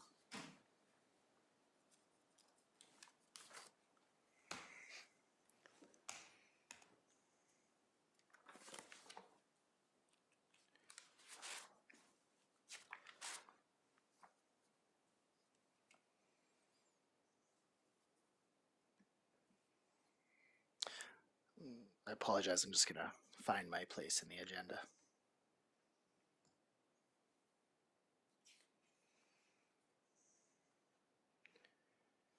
While Cameron's getting ready, the report is regarding the purpose to present council bylaw 875-P-06-23 being a bylaw to amend the West Industrial Area Structure Plan to include lands legally described as Lot 4, Block 1, Plan 181-1388. Thank you, Mayor Van Rijn. So what we have before council is an amendment to the West Industrial Area Structure Plan, which is an area structure plan that was passed by council this past spring. And if you'll recall, originally the area structure plan included what was largely the entire quarter section of land. And then following the public hearing, one parcel in the southeastern portion of the quarter was removed because the landowner felt a preference not to be included in the plan, and the course of action that was decided upon was to simply remove that area from the plan prior to considering second and third reading. That land has been functionally sold to another party who wishes to see that land reintroduced into the area structure plan. And so what is presented to council is an area structure plan that is largely in line with what was originally presented to council, was originally circulated, which was originally included in our various public consultations. There is an allowance within this area structure plan that does include the allowance for potentially rail and some minor changes to the proposed road configuration, but those are, I would say, not necessarily hard and fast details within an area structure plan that are typically provided for at that extreme level of detail. So it does show, for example, where a rail alignment might be, but that might have some changes as for example, at the subdivision phase or things like that. The primary transportation corridor will remain 12th Avenue. The stormwater management pond will continue to be in the southeastern portion of the corridor, though potentially pushed a little bit further south now that the additional land has been added in. That is in fact the low spot in the corridor, so that would make sense. All of those details, of course, being finalized at the detailed engineering design phase. So what we're proposing here is for the adoption of first reading of the bylaw, and that will allow for potentially second and third reading of the bylaw and a public hearing to go forward at a date to be determined. We do have a potential industrial park investment that might require this particular amendment, and so in order to ensure that that particular potential investment can go forward with reasonable speed given our summer schedules, we felt it was important to get this process started now. Okay, thank you. Any questions for our presenter? Councillor Chapman. Thank you, Mayor, and through to Cam, speaking in favor of the first reading. The traffic impact assessment that's underway, is it, will it be concluded in time for second and third reading, or what's the the timelines for that? Thank you for the question. I believe the traffic impact assessment has now been complete for the broader quarter. Realistically, the configuration that's proposed is actually a lower total traffic volume configuration than what was originally passed. So we don't have any serious concerns as far as traffic is concerned. Okay, thank you. Thank you. Any further questions? Seeing none, could I get someone to entertain the motion to provide first reading of the area structure plan amending bylaw 875-P-06-23 and schedule the public hearing date and time for July 10th, 2023 at 5:15 p.m. Go ahead, Cameron. If I may, my apologies, Mayor Van Rijn. One thing I wanted to just point out was that because the area structure plan is largely in line with what was previously circulated, administration's intention with this was not to engage in public engagement for the plan, other than, of course, the public hearing, which would continue to provide that. But typically, with an area structure plan amendment, we would do, say, a month of online feedback and hold our own open house and things like that. Given that this is largely the version of the plan that was circulated prior to the previous open house, and also given the time constraints involved, we felt that it was appropriate to in this case, allow for public engagement strictly through the public hearing process. So you're not going to be doing advertising in the newspaper then? Sorry, we would advertise, of course, the public hearing. We simply wouldn't do, typically with an area structure plan, we do a separate open house and all that. And we're proposing in this case that we would not do that. Understood. Any questions for Cameron on that amendment? Okay, again, Councillor or Deputy Mayor Beekman makes the motion to provide first reading of the area structure plan amending bylaw 875-P-06-23 and schedule the public hearing date and time for July 10th, 2023 at 5:15 p.m. You're good with that? Any further discussion? Seeing none, I'll call the question. All those in favor? Carried unanimously. Thank you. Thanks, Cameron. Okay, moving on to new business, agenda item 8.1, the community grant 2023. We have our community services coordinator, Clayton Varsity, and Russ Tanner presenting. Russ is the Director of Recreation and Community Services. So when you gentlemen are ready, the floor is yours. Thank you. Okay, so this is the 7th year that the Town of Coaldale Community Grant Initiative has accepted applications for community projects.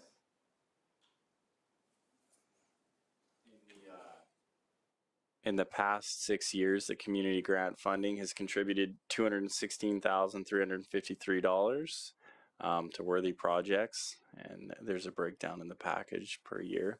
This year, there's $35,000 of available funds.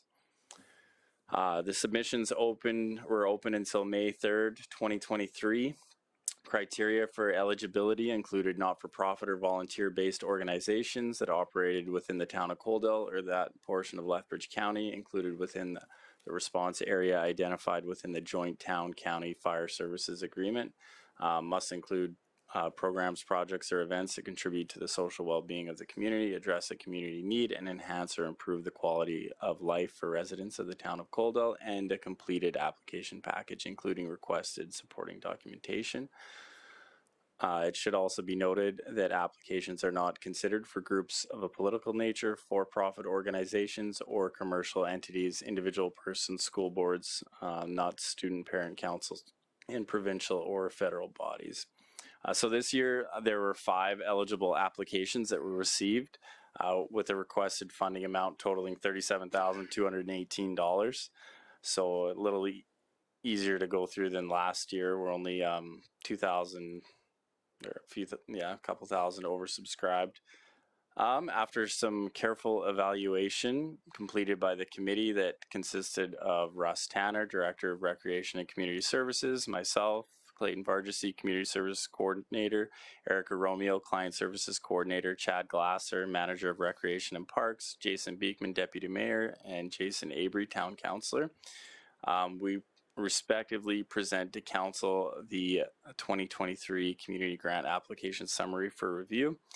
So there was the Coaldale Copperheads submitted a project for their community mascot character, and they requested $10,000 in funding. The Coaldale Public Library had a skate rental service that they submitted for, and they were requesting $11,318. Gem of the West Museum had some highway signs, and they're requesting $5,000. Friends of Jenny Emery had an inclusive playground, and they're requesting $10,000. And then Coaldale Pickleball Club had some optimization of court utilization at Eastview Park, which is just line painting the tennis court to accommodate pickleball courts of $900. So after careful consideration, the committee recommends the following as option one. Basically, full funding would be provided to all of them except for the Coaldale Pickleball Club, and this is the case in both option one and option two, and that's simply because those lines have already been painted. There was funding that was found elsewhere to complete that. In option one, we reduced the Coaldale Copperheads funding for the community mascot to $8,682 to make up that difference. Now, I do have to clarify something on here. I have that that their ask represents 100% of the funding for their project. That's actually not true. We had a little spreadsheet that had other funding sources in there, and it was checked that they didn't have any, but they actually, let me just bring up the actual numbers so you have the exact amount. So their total expenditure for that is $14,020, and they're seeking $10,000 in funding. So they would have been providing $4,020 in funding themselves, and that's the case for the library. They're kind of in the same boat where they have some funding that they would be providing themselves, and then they're asking for this funding from the community grant. All of the other projects had actually seeked out other funding sources that weren't just their organization as well, so other grants. So I just wanted to clarify that because it might make option two more interesting, which is still removing the pickleball club's funding because that's been completed, but reducing the funding for each project equally to 96.37% of their asks, and the dollar amounts are in the package, but that would just be a across the board equal reduction. So we're recommending option one here, but option two is also up for consideration. And then option three would be that council provide administration with additional direction as they see fit. Thank you. Just a quick question regarding the Copperheads, the community mascot character. What character would that be? It's a character for the Copperheads. Let me see if they named it.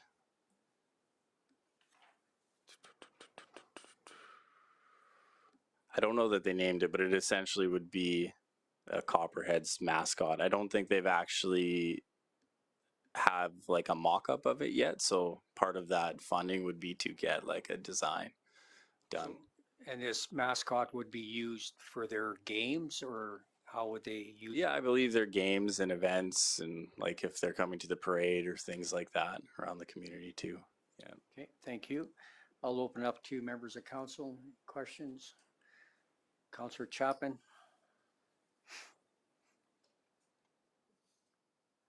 Thank you, Mayor. Through to Clayton. All of these, in option one, were those the specific numbers that they applied for, like $10,000 to the Copperheads and down the list? Were those the exact numbers? The exact numbers that they applied for were above option one. And then option one, all of them would receive the full funding that they requested, but the Copperheads was reduced by the difference, which was like 10,000 minus 8,682. Okay. So like almost 1,400, 1,300.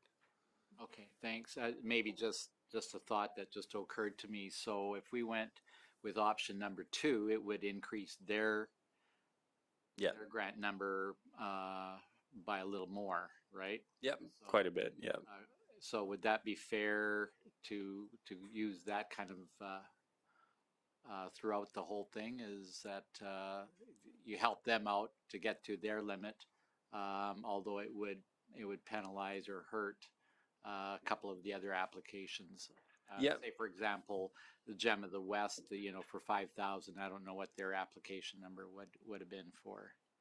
Their application was for 5,000. So the above option 1 is the actual amounts that they requested funding for. That doesn't mean that's their total project cost. They had other funding sources. All of them, I believe, had some funding coming from their internal operations, but then also some of them, like the playground, had a lot of other funding from other groups, and then the Gem of the West highway sign, they had another grant in there as well that they had listed. So, but it is the $5,000 is the amount that they're asking for from the community grant. So reducing them equally would reduce that one in particular down to 4,818. So not a significant reduction by any means. Councillor Reese. Thank you, Mayor Van Rijn. So my question is, so of all these organizations, I guess, is it more feasible for the Coaldale Copperheads to sort of do some fundraising to make up for the money that we wouldn't be awarding them? That was partially some of the reasoning we decided on option 1 was that, and then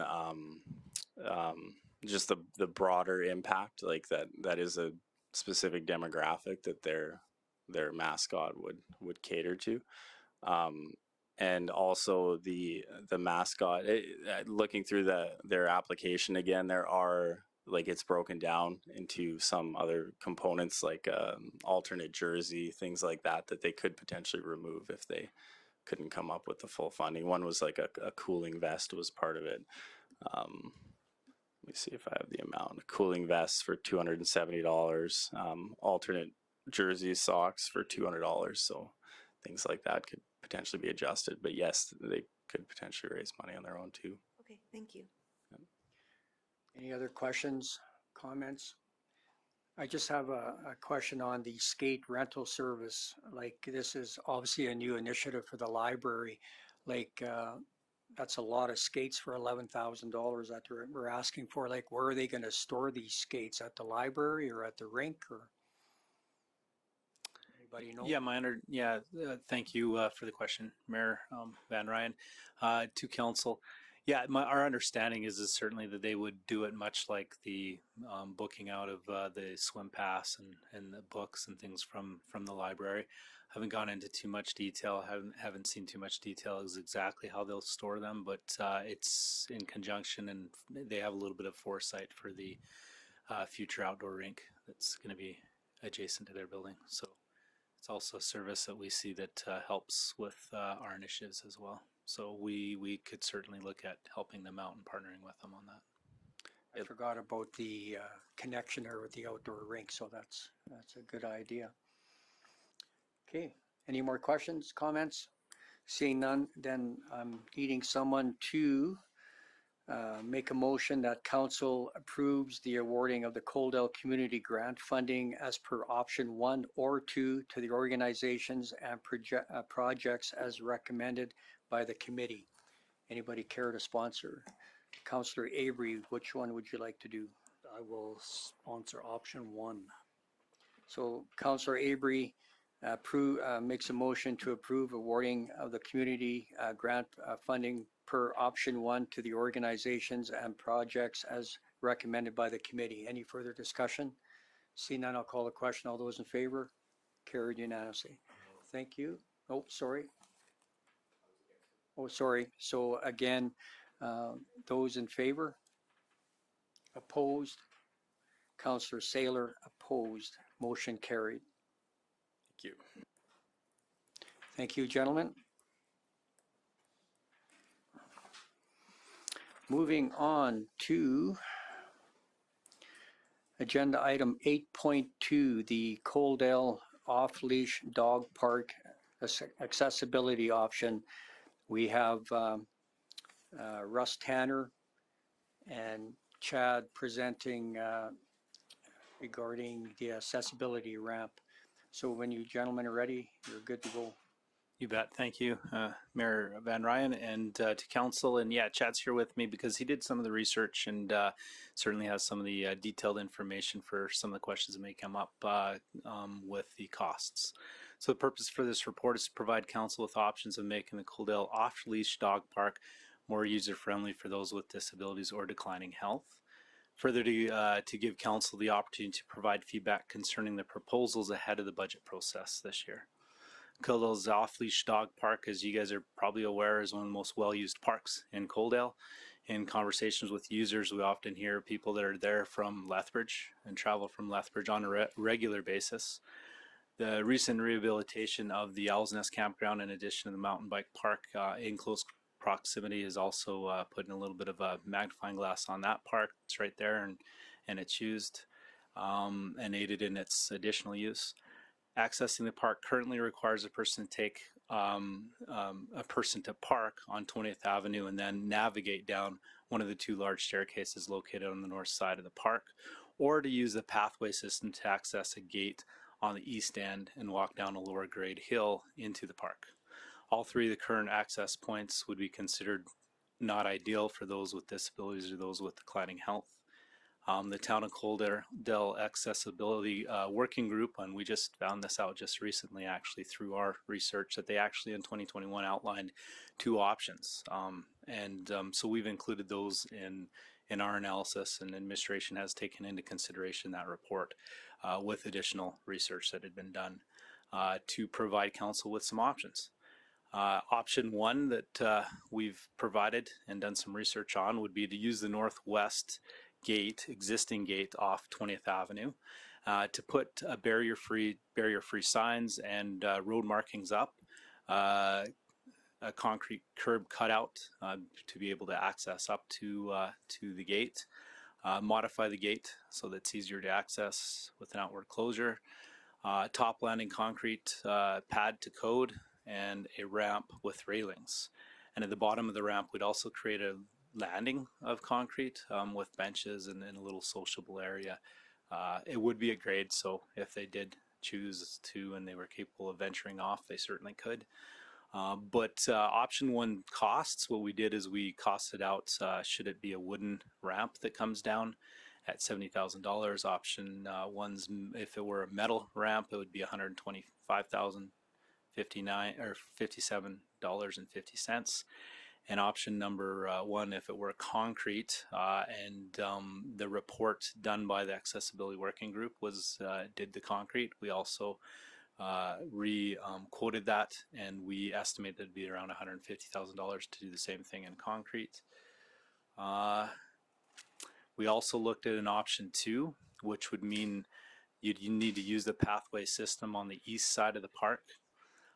We'd create a concrete access to the gate, again a modified gate similar to the other gate that we already spoke of, top landing area with ramp and the bottom landing area. And at that location, this infrastructure would cost in wood $30,000, in metal $60,000, and in concrete $68,000. Then we go to option three. And option three, we thought of thinking outside of the box. We could build a new park on the north side of Coaldale, which there are obviously some pros and cons, which we'll talk about in just a minute. In fact, I'll have Chad do that. He did some of the research. But if we were to build a new park up in the north side of Coaldale, what we looked at is one of the possibilities would be right next to the Gem of the West Museum. There is an alleyway and an infrastructure there. There's a plan for pathways to go in there, and to build it with concrete walkway into the park, fenced area 54 meters by 57 meters, which would fit nicely on the property with all the gates and equipment required, both for equipment accessibility and so forth. New sod, irrigation, bench and garbage receptacles, and new trees. The cost would be an estimated $60,000. So that's also an option. As already mentioned, we're coming to council so that you can provide us with your preferred method or give us additional directions so that we can provide this during the 2023 budget deliberations for 2024 or further on. And so financial impact, oh, you know what? Let's go over the key considerations. Chad's got a few key considerations to think about. So just some considerations for each option to decipher and think about. Option 1, it provides ease of access to the existing park. The parking is close to the access gate. It is a dry storm pond with potential for flooding to occur. The existing park is popular and likely more desirable for those looking to have social encounters. The existing infrastructure is all there, fencing, irrigation, and it's one park space is more cost effective to maintain than 2. Option 2 on the east end provides ease of access to the existing park. The pathway would need to be used to access this gate as parking is not in close proximity. The site, again, is a dry storm pond with potential for flooding to occur. There is a high pressure gas line in the area that will need to be built over. An existing park is popular, likely more desirable for looking to have social encounters again. And like I said earlier, one park is easier to maintain than 2. The north side, or the option 3 location, provides more accessibility option to the north side residents. It's not a dry storm pond for flood mitigation. Location fits into future plans for pathways through the area, and the town may have other plans for this space in future developments. Yeah, and so to continue on, the financial impact obviously depends on council's decision as far as the capital goes. We already mentioned in key considerations that operationally it makes more sense for us to, well, from an operational standpoint, it's cheaper for us to maintain one park rather than 2 if you're looking at those options. But yeah, it's all going to decide on, or is contingent on council's decision. So based on the information that we have, based on ease of access and so forth, we certainly we feel we've provided some options that you can certainly think about, that you can certainly provide additional information on. But our recommendation at this time is that council provides administration with their preferred option and any additional direction to include in the budget process. Okay, thank you. So just a question then. Obviously, whichever option we go with, that's going to be a capital expenditure that you don't have funds in your budget for, and that's something that'll have to come to council to try and find a source for that. Yes, and a really good question, because actually it's something that Chad came to me today telling me that he had actually come across a grant, and I'll maybe let him explain to you that there might be a funding option that'll certainly help and may help you with the decision where to go. So, and maybe tell him the timeline of when it comes on too. So through to Mayor Van Rijn, I did some research in the federal government. It's called the Enabling Accessibility Fund for Small Projects, and there is up to $100,000 that is available through that grant. Right now it is closed, but from the research I did today, it looks like it opens up again around September, and then would be about a 16-week grant process. So there would be potential funds come 2024 if we were awarded that grant. Okay, thank you. Like for myself, like we as a council, like we strive to be a barrier-free community, and this dog park is not going anywhere, the existing one, and I think we need to be able to make it accessible to anyone that wants to use it.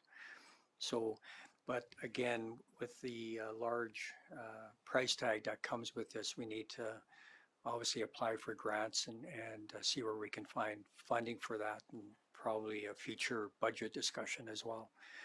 With that being said, I'll open it up to council for any questions, comments for our presenters. Councillor Chapman. Yeah, thank you, Mayor, and thank you, Chad and Russ, for this excellent presentation.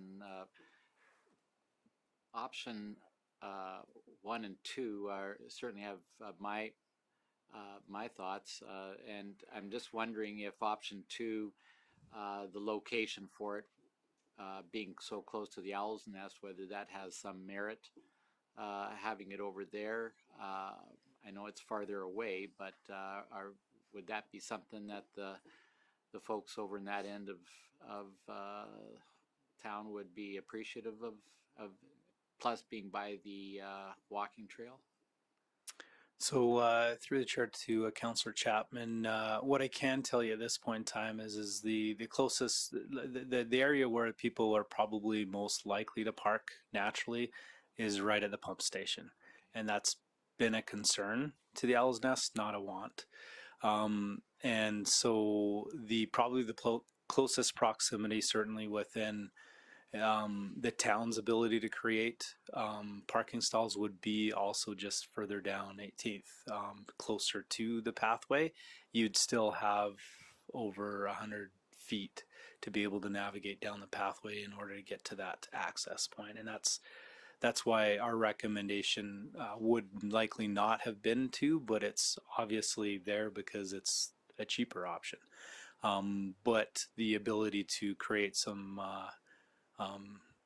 accessible parking stalls at the northwest location is certainly in our mind more what you would expect if you were a person with disabilities. So, okay, thank you. Councillor Saylor.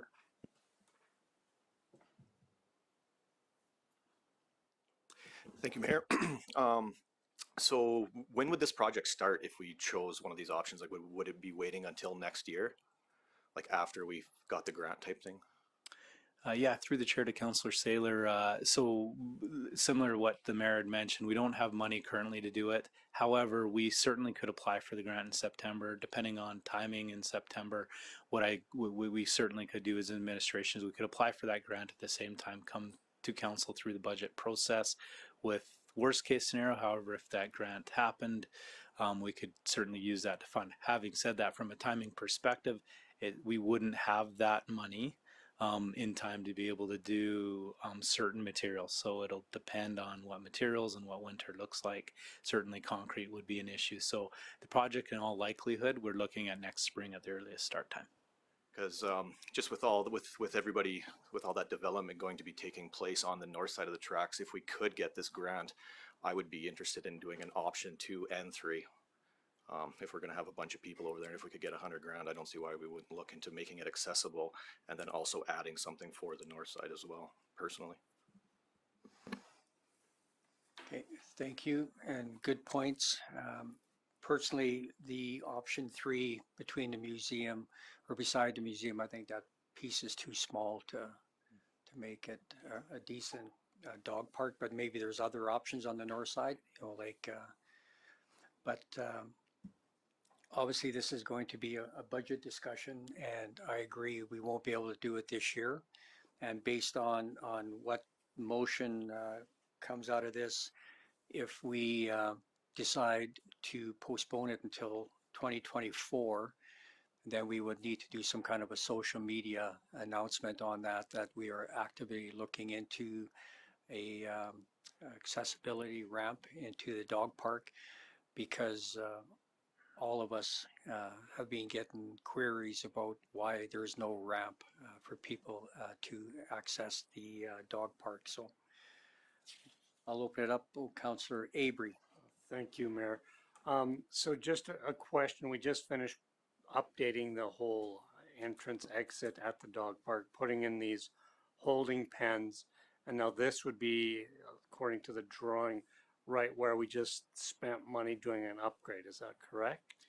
So the upgrade that we just spent doing served 2 different purposes, but there would need to be a realignment of the with any, whether it be 1 or 2. Actually, no, it's just only 1. Sorry. To clarify that, it's a good question, Councillor Abry.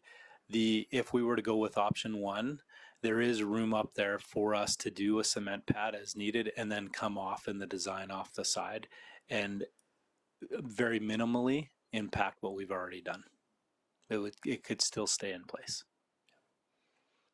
Okay. As a follow-up, I think we should be looking more in a longer term for this project, being the cost is, fairly significant, and I like what Councillor Saylor said, you know, with the north side of the town starting to develop, we need to look at putting some amenities up in that area too.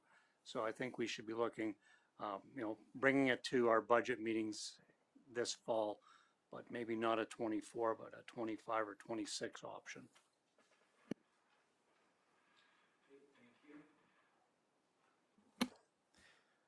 I'll open it up again for any questions, comments. Councillor Reese, or sorry, Councillor Chapman.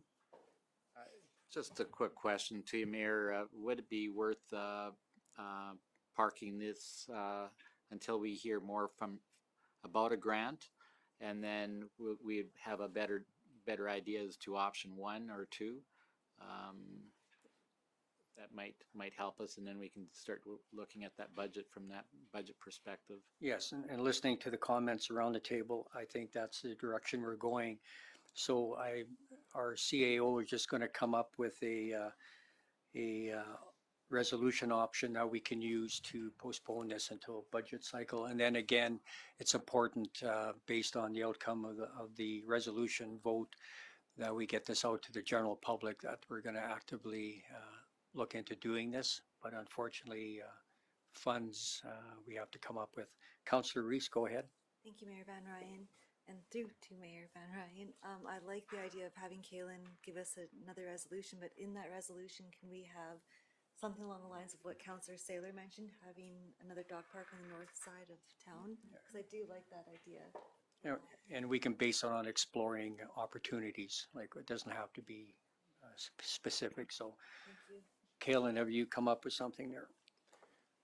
I've got a draft resolution for council to consider, and I think it reflects a lot of the discussion that I've been hearing here. So just for your consideration here, that council direct administration to apply for the federal government's enabling accessibility grant to make the town's existing dog park accessible.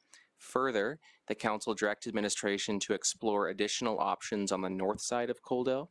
And finally, that this matter be brought back to council during the 2024 budget deliberations this fall. That capture everybody's attention the way we like it. Anybody care to sponsor that one? Councillor Saylor, any further discussion? Seeing none, I'll call the question. All those in favor? Carried unanimously. Thank you very much, gentlemen. And Chad, congratulations on your new position. Mayor, maybe just before they leave, I would like to propose another resolution or another motion, if that's possible, regarding the same idea with accessibility. And my motion would be to direct administration to bring back a report for council's consideration to install barrier-free access into the curling rink from the east side. That's a subject that came up at our accessibility workshops, and So I think there might be some. So prior to making your motion, can you explain a little bit further about what that's about? Thank you, Mayor. The thought process here is that this idea had come up at least a year and a half ago, Russ, with regards to accessibility around Coaldale, and one of the topics that came up was accessibility into the curling rink. My experience with the curling rink from the west side, and noting that someone had hurt themselves quite severely trying to get into the building. But that being said, I think that there's an opportunity for us to explore possibilities for a barrier-free access into the curling rink from the east side. It's already ramped, and whether you might be able to co-join that idea with the community center or have a separate entrance into the curling rink. But I think that that's something worthy of exploring and coming up with a cost for council to consider. So you're talking about doing electric accessibility doors on the east side, because on the west side there's a ramp already, but I believe the doors, they open outwards, right? The west side? Yeah, so just to maybe provide a little more dialogue, what's happened is on the west side, it's not really to code because it makes it a little difficult for them to get in there. There's also been some concrete move there, and so there is a little bit of a lip. So it wasn't ideal. So what we did is we worked with the curling club to use the east side where people had a number to be able to call to be able to get in there. The reason we didn't take it any further at the time, and it certainly could change, and we can certainly take it the whole length to looking at options that the curling rink could live with.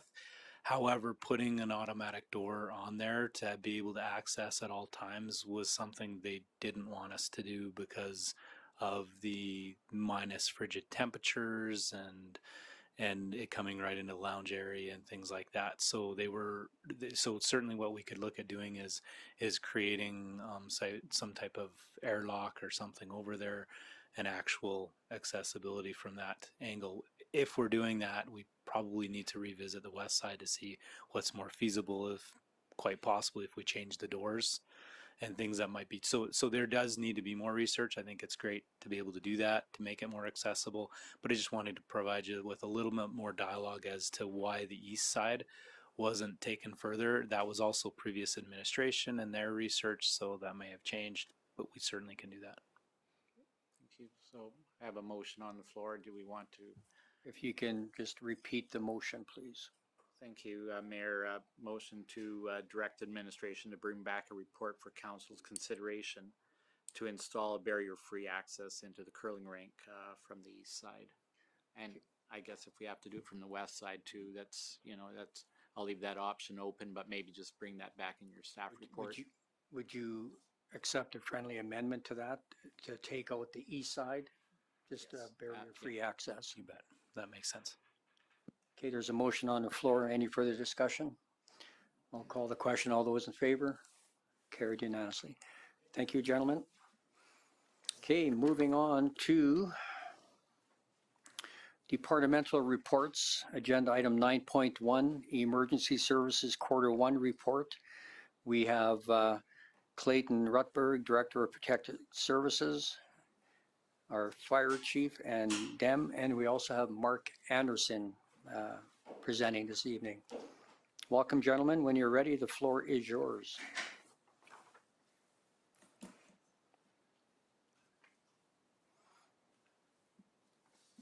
Thank you, Mayor Van Rijn and Council. So just coming before you tonight to present our first quarter emergency services report. Last time we were before Council, we did the year end here back in March, just before Chief McEwen left. And we have the PowerPoint up.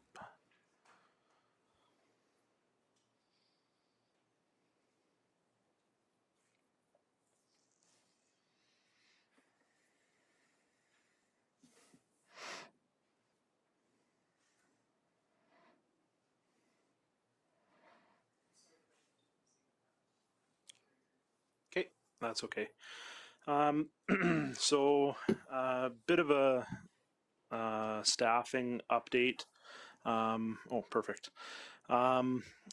So we've been through some recruiting for some staffing. Some of this might be old news. I think we mentioned some of it in our year-end report back in quarter 1, but kind of finished some of that off. So we have finished the recruitment of the 2 full-time fire prevention officers. They are started in February and are working here in quarter 1 as well. Going into quarter 2 a little bit, we have also recruited the 2 summer interns through the Kate Andrews Fire Academy, which are starting right away here as well. And we're also completing the deputy chief recruitment. But on the municipal enforcement side, we also have a full-time summer student position, as well as going through the recruitment currently and just wrapping it up with our CPO. So hopefully coming up here quickly, we'll be having those staff starting as we move into finishing up quarter 2 here.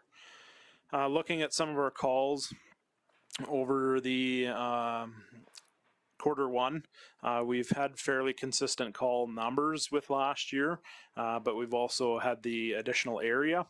So a bit of a drop, I guess, in our normal area, but our call volumes kind of remain consistent. We have had a bit of a spike here recently, which will kind of reflect when we do come back to Q2, but Q1 we closed out with 146 total calls. Our calls by month in the first 3 months of the year have come up slightly, up slightly in January and down in February and March for this year. But as I mentioned, that has picked up in Q2, which will put us kind of back on track for quite a few calls. Looking at our Coaldale versus Lethbridge County incidents, as you can see, 89 of our events have been in the town of Coaldale, 30 in Lethbridge County, and 27 in that expanded area. So we similar numbers to what we brought back to council when we did our year end and we looked at that expanded area. We have seen in the last few weeks a few more calls on there, but we're still compiling that, and we'll have a good picture of that when we present Q2. Just looking at our town of Coaldale calls, we've had 89 total calls within the town of Coaldale. Seeing that we typically see that higher percentage of medical versus fire within the town, and we usually see that flip within the county. So our town call volume has been up slightly in this first quarter compared to first quarter of last year. Looking at that for Lethbridge County as well, again, the flip, less medical calls, more other calls such as MVCs, hazmat, fires, and things like that. So 57 total calls within Lethbridge County, and that includes the expanded area as well. Looking at our code reds, we did have a little bit of a drop compared to Q1 last year, where we did see a significant amount of code reds, sitting at 11 coming out of Q1 this year. So we have seen some improvements with that, with some of the changes in staffing that EMS has had this year as well. With our fire prevention and public education, with our fire prevention officers coming in, we've had 27 town inspections, 12 county inspections. In town, we haven't had any fire investigations that we've had to complete in Q1 yet. And in the county, we had one. We have had a few since then, as you'll see when we come back for Q2 later, but it was fairly slow for fires and fire investigations towards the beginning of the year. We also had 2 home safety inspections and 4 smoke alarm replacements through our smoke alarm replacement program, where we are able to replace smoke alarms for people through detectors that have been donated. We did issue 5 burn permits in town and approved approximately 70 burn permits within the county with our fire prevention officers as well. If they meet a certain classification, the permits actually need approvals. And then we've had a couple public education events, Family Literacy Day, as well as a Boy Scouts tour in Q1. And we've seen a bit of an uptake in going into Q2 with those. Just moving on to a bit of training and kind of what our focus was for Q1. We did have 695 total hours of training with all our firefighters in Q1. The main focus was a lot on the new response area, mapping, and some of the new technologies, obviously with our implementation of First Do, and how that plays out for response in both town and the county areas, and how that changes how some of our stuff rolls out. We do typically prepare our training well in advance. So our officers are delivering that training that's been prepared and able to interact with their crews and deliver that. We also had a significant amount of motor vehicle collision training back in Q1 for just increase in inclement weather coming into that January, February, March area, as well as in March going into fire season. We typically do our wildfire preparation training with that as well.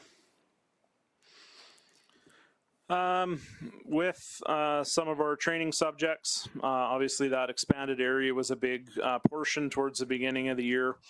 Our First Due program has been lots of training and playing with that for our members as well, to be able to familiarize with the software, not only with pre-plans, but with inputs of calls and those types of things.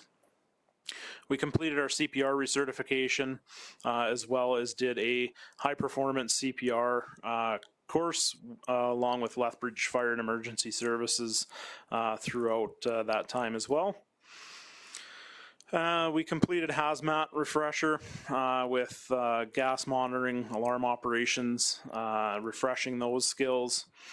As well as doing some company skills and team building to be able to refresh on some of our basic skills, and completing our annual ice rescue certification and requirements was done back in February and March as well. Looking at some of our Q1 highlights, we were able to do a site tour and training of the Transmark facility, rail facility, towards the south part of our district, as well as doing large scenarios with hazmat skills as a part of that, which was a great opportunity to familiarize with that facility. Looking at just a few pictures and some of our highlights from some of our training. Our ice rescue, we typically try and get in when the ice is a little bit weaker to give some more realistic training for our members, as well as be able to certify any of our new members in that as well. So we completed that in February and March of this year. And then just looking at a few other highlights. We were able to implement some of our props, our window bailout, forcible entry we've been using, being able to get some more stuff in place throughout the fire hall for some of our fire ground survival and team building environments as well to maintain our skills. We've also been fortunate enough to be able to use some buildings around town. The guys are actually currently training tonight in a building north on the 845 that was given to us to conduct some training in. So through the acquired structures, we've been able to practice search a little more realistically and various fireground survival skills as well that we can't normally practice unless we have the structures to do that. Q1 with our health and wellness, we've continued on with our gym membership as well as our firefighter annual medicals. In Q1 we had 8 medicals that were completed. We've had a significant amount more done since then as guys are just getting them booked in and rotating through that. We also seen our tax rebate for volunteers and businesses for 2022 completed based off of the attendance hours as well. With our Yellowhead County fire deployment, we received a request from the province to deploy to Yellowhead County on May 7th. Our guys were deployed from May 7th to 19th. So approximately that 11-12 days, including our travel. The town will see a significant amount of revenue from that. That is not including any expenses that we did have and going up there that are also reimbursed. That is just the revenue approximately that should be coming back through that invoice as well. Our guys were very excited and eager to help out and contribute to that response, and also allows for a good experience on deployment on larger events to be able to gain that experience as well. Just to touch on a few other resources that were deployed from the area, Picture Butte sent an engine, Nobleford a Wildland, and Colehurst an engine, as well as a number of municipalities contributed staffing to the Southern Alberta All Hazard Incident Management Team, which we do have a number of staff from the town of Coaldale that are on or are in training with as well. So that team was activated to support some of the various events that were going on, and a small portion of that team deployed up north for a few weeks as well.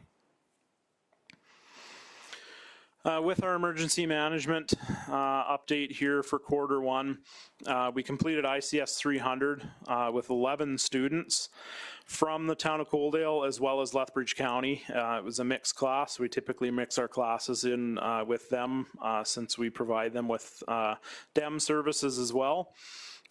We also had a number of students go through some of the NATE section-specific courses, such as the logistics, planning, operations, and finance, which gives our people a better indication of what some of their roles and responsibilities are in an event. So that was completed throughout Q1. BEM and ICS 100 is kind of an ongoing one that typically rotates over every time we get new staff within the town. They're constantly engaging in that basic emergency management and ICS training as well. And I will pass it over to Mark for the overview of Coaldale District Municipal Enforcement. So Q1 for municipal enforcement is normally our slowest quarter during the winter season. We had 45 public calls for service that came in from the general public, 38 officer generated scenarios and calls. Bylaw offense tickets and warnings were up again in Q1 this year, and our officers followed up on 11 calls that carried over from the previous year. Notable events for us in Q1 was a number of training activities that our CPOs were engaged in. Both our CPOs attended the AACPO conference and took part in officer safety training as well as driver awareness training, and met with other peace officers from around the province and reached out and made contacts there so that we can share information and knowledge. We found our snow complaints this year for Q1 actually went down, even though we had more snow events in Q1 this year than we did last year. So I count that as some good progress that people are doing more to comply. Our largest calls for service though in Q1 again were related to dogs and dog complaints. We had 7 dogs that we believe were abandoned in Coaldale during Q1, which Coaldale took responsibility for and found homes for all 7. We did have one community member who came forward with a number of unwanted puppies, and instead of just turning them loose, he approached us, and municipal enforcement worked with him to find homes for all 7 of his pups as well, so that they didn't actually come into our system, but it just was a goodwill gesture for him reaching out to us. Our CPO Alford resigned, unfortunately, moving on to work for Willow Creek. He resigned in late February, so we've been down a CPO, and we hope very shortly to rectify that, having just completed the hiring process, and we hope to see our new CPO1 replacement starting this summer and filling out our manpower requirements again. Automated enforcement, just a quick update. During Q1, we were at 9 different locations throughout the town. There was a little over 1,800 violation tickets issued during that period, and the average speed was 17 over, which is typical. at that time of year. So nothing changing greatly there. We did in January have a targeted enforcement program that we had promised our citizens on Highway 845 and Highway 3 to deal with jake breaks. And myself, as along with all the members of our unit, worked from 5 in the morning till 10 o'clock at night for the 2-week period. And we did specific enforcement for speed and jake breaks on Highway 845 and on Highway 3. Resulted in approximately 100 speeding tickets being issued during that period. No jake brake tickets, unfortunately. We did have one observed offense by one of our CPOs. Unfortunately, there was multiple trucks there when it happened, so he wasn't able to determine which truck actually let the jake brake go. So no charges were issued in that instance. They did also conduct 5 dangerous goods inspections while we were doing that blitz, and we're able to pass on a bunch of information on jake brakes to the truckers passing through town, so hopefully that's shared around as well. We will also be bringing our traffic calming committee back on board and meeting again here in Q2, so we can start on some of that and planning the next phase of operations. During Q1, we spent a great deal of our time working with Lethbridge College and finishing off the development of our intern program, which is now underway here. Working between us, CPO Nielsen and Lethbridge College to bring that together, along with 5th on 5th Youth Services out of Lethbridge. And the idea that was born here in Coaldale has now been shared across the AMEA website, which is the Municipal Enforcement Association. They heard of the idea and asked us to put together some information on it, so it's now being shared around the province as being a Coaldale and Lethbridge College initiative. CPO Nielsen spent considerable amount of time in Q1 planning to relaunch the bicycle rodeos here, which we've always been well received by the townsfolk here in Coaldale. So working with AHS and the Jenny Emery School, he brought the bike rodeo program back online, and we've just recently had our bike rodeo, which was extremely well attended, with about 800 kids from all over Coaldale and area participating. We're still working very closely with our Animal Wellness Society, and in Q1 we were able to identify 4 key people from the community who wanted to take on leadership roles in that society or in the formation of that society, and they are now well underway to getting that work started. And we are taking a bit of a step back from it from municipal enforcement's point of view to allow the community now to put their stamp on it and tell us where they need us to help. Thank you. We're open for any questions. Thank you, Mark. I'll open it up to council for any questions for either Clayton or Mark. Councillor Chapman. Thank you, Mayor, and thank you to both of you for your very deep reports here. My questions are primarily targeted at our manager of municipal policing, Mark Anderson. And I appreciate your community involvement and what you're doing in the community here. Thought that came to mind that used to be a practice a number of years ago, and that was RV inspections. And I'm just wondering if you might be able to re-engage that practice, I guess, next spring, possibly in conjunction with Prairie Sky RV, who used to do sort of volunteer their time to help do some RV inspections, help people get ready for the summer and so on. So on top of your bike rodeos and other things that I know that our CPOs in years past used to do those inspections as a courtesy to the public that are going RVing. So put that into your agenda for next year. My other thoughts, in fact, this morning was quite timely because all the complaints that came to me were with regards to weeds, both in the alleys and around town, unsightly premises, of course, and of course an issue that's occurring more frequently, and that's evening prowlings. And I'm not too sure where that fits into your into your role or schedules, but there's quite a bit of traffic moving around, checking out houses and cars, and people are becoming very concerned. I can certainly speak to the unsightly properties, and thank you for the question.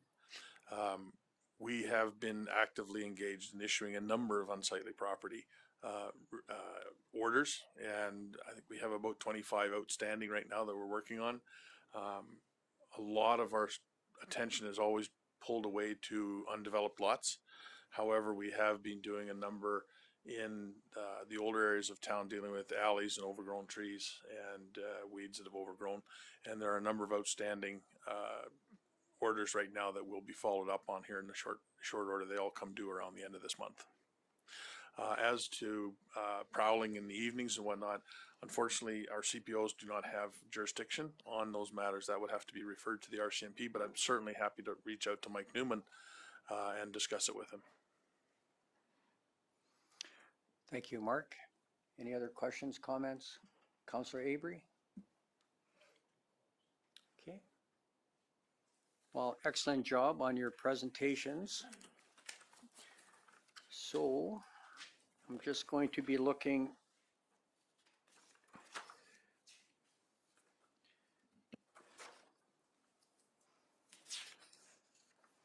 we've been bouncing all over here. I'm looking for a sponsor of a resolution that council received the Emergency Advisory Committee report for information. Who would care to make that? Councillor Chapman. Any further discussion? Seeing none, I'll call the question. All those in favor? Carried unanimously. Thank you very much.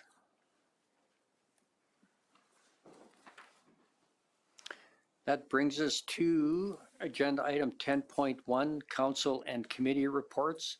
We have Councillor Lisa Reese giving us a verbal update regarding the Emergency Advisory Committee.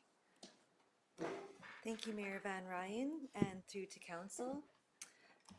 So tonight I will be doing a report on the Emergency Advisory Committee that I sit on.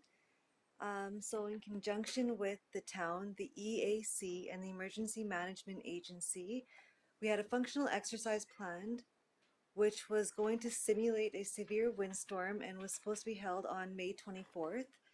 All of council was invited to take part, however, it was cancelled due to the wildfires up north, which many of the needed staff for the exercise were deployed to.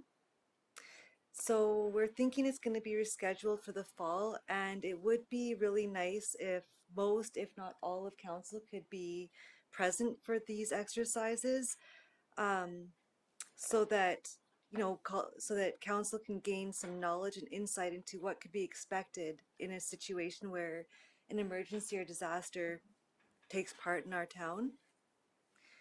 And for council's knowledge, functional exercises are required at a minimum of 2 years. Tabletops are annually, and full-scale exercises are at the discretion of the Director of Emergency Management or the Emergency Advisory Committee. Emergency Preparedness Week, which was May 7th to 13th. And so in recognition of that, the town held a Disasters Corner, which was very successful.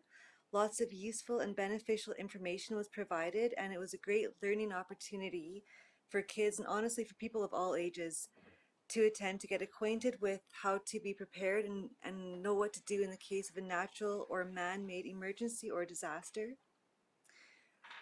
They are looking to do this yearly, and there is a cost involved in coordinating this event and having the junior firefighter challenge truck there.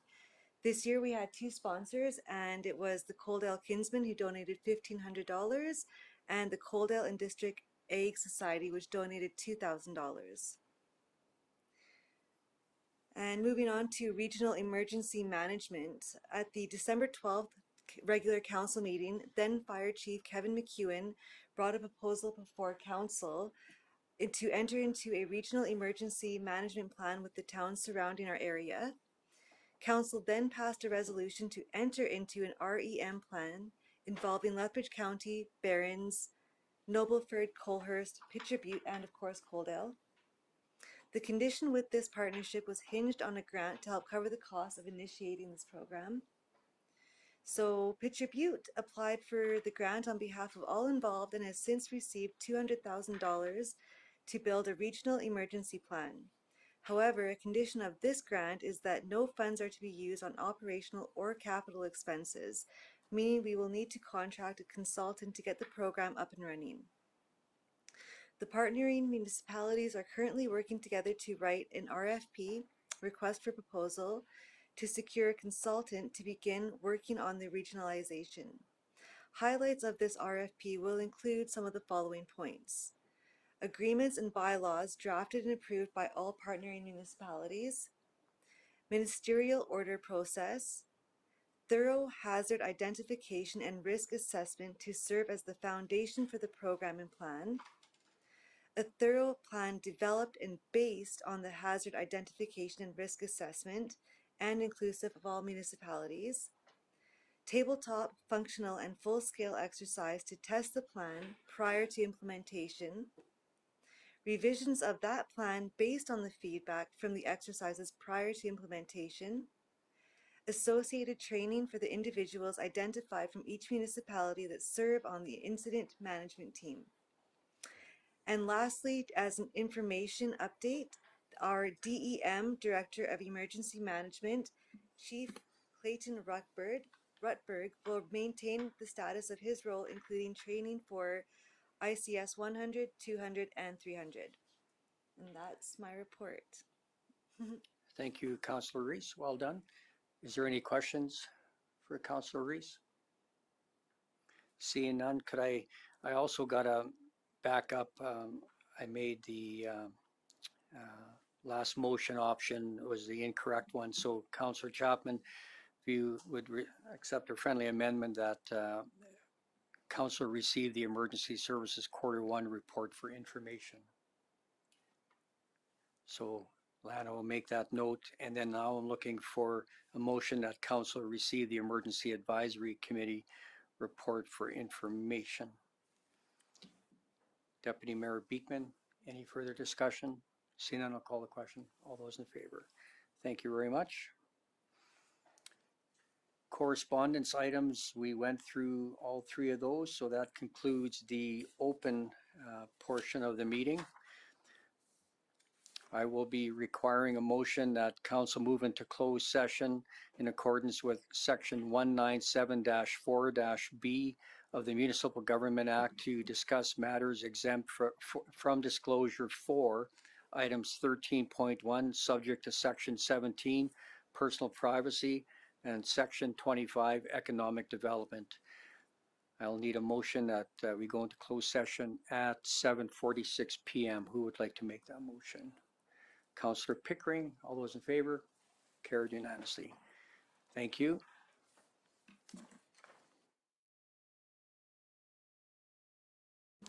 So Lana and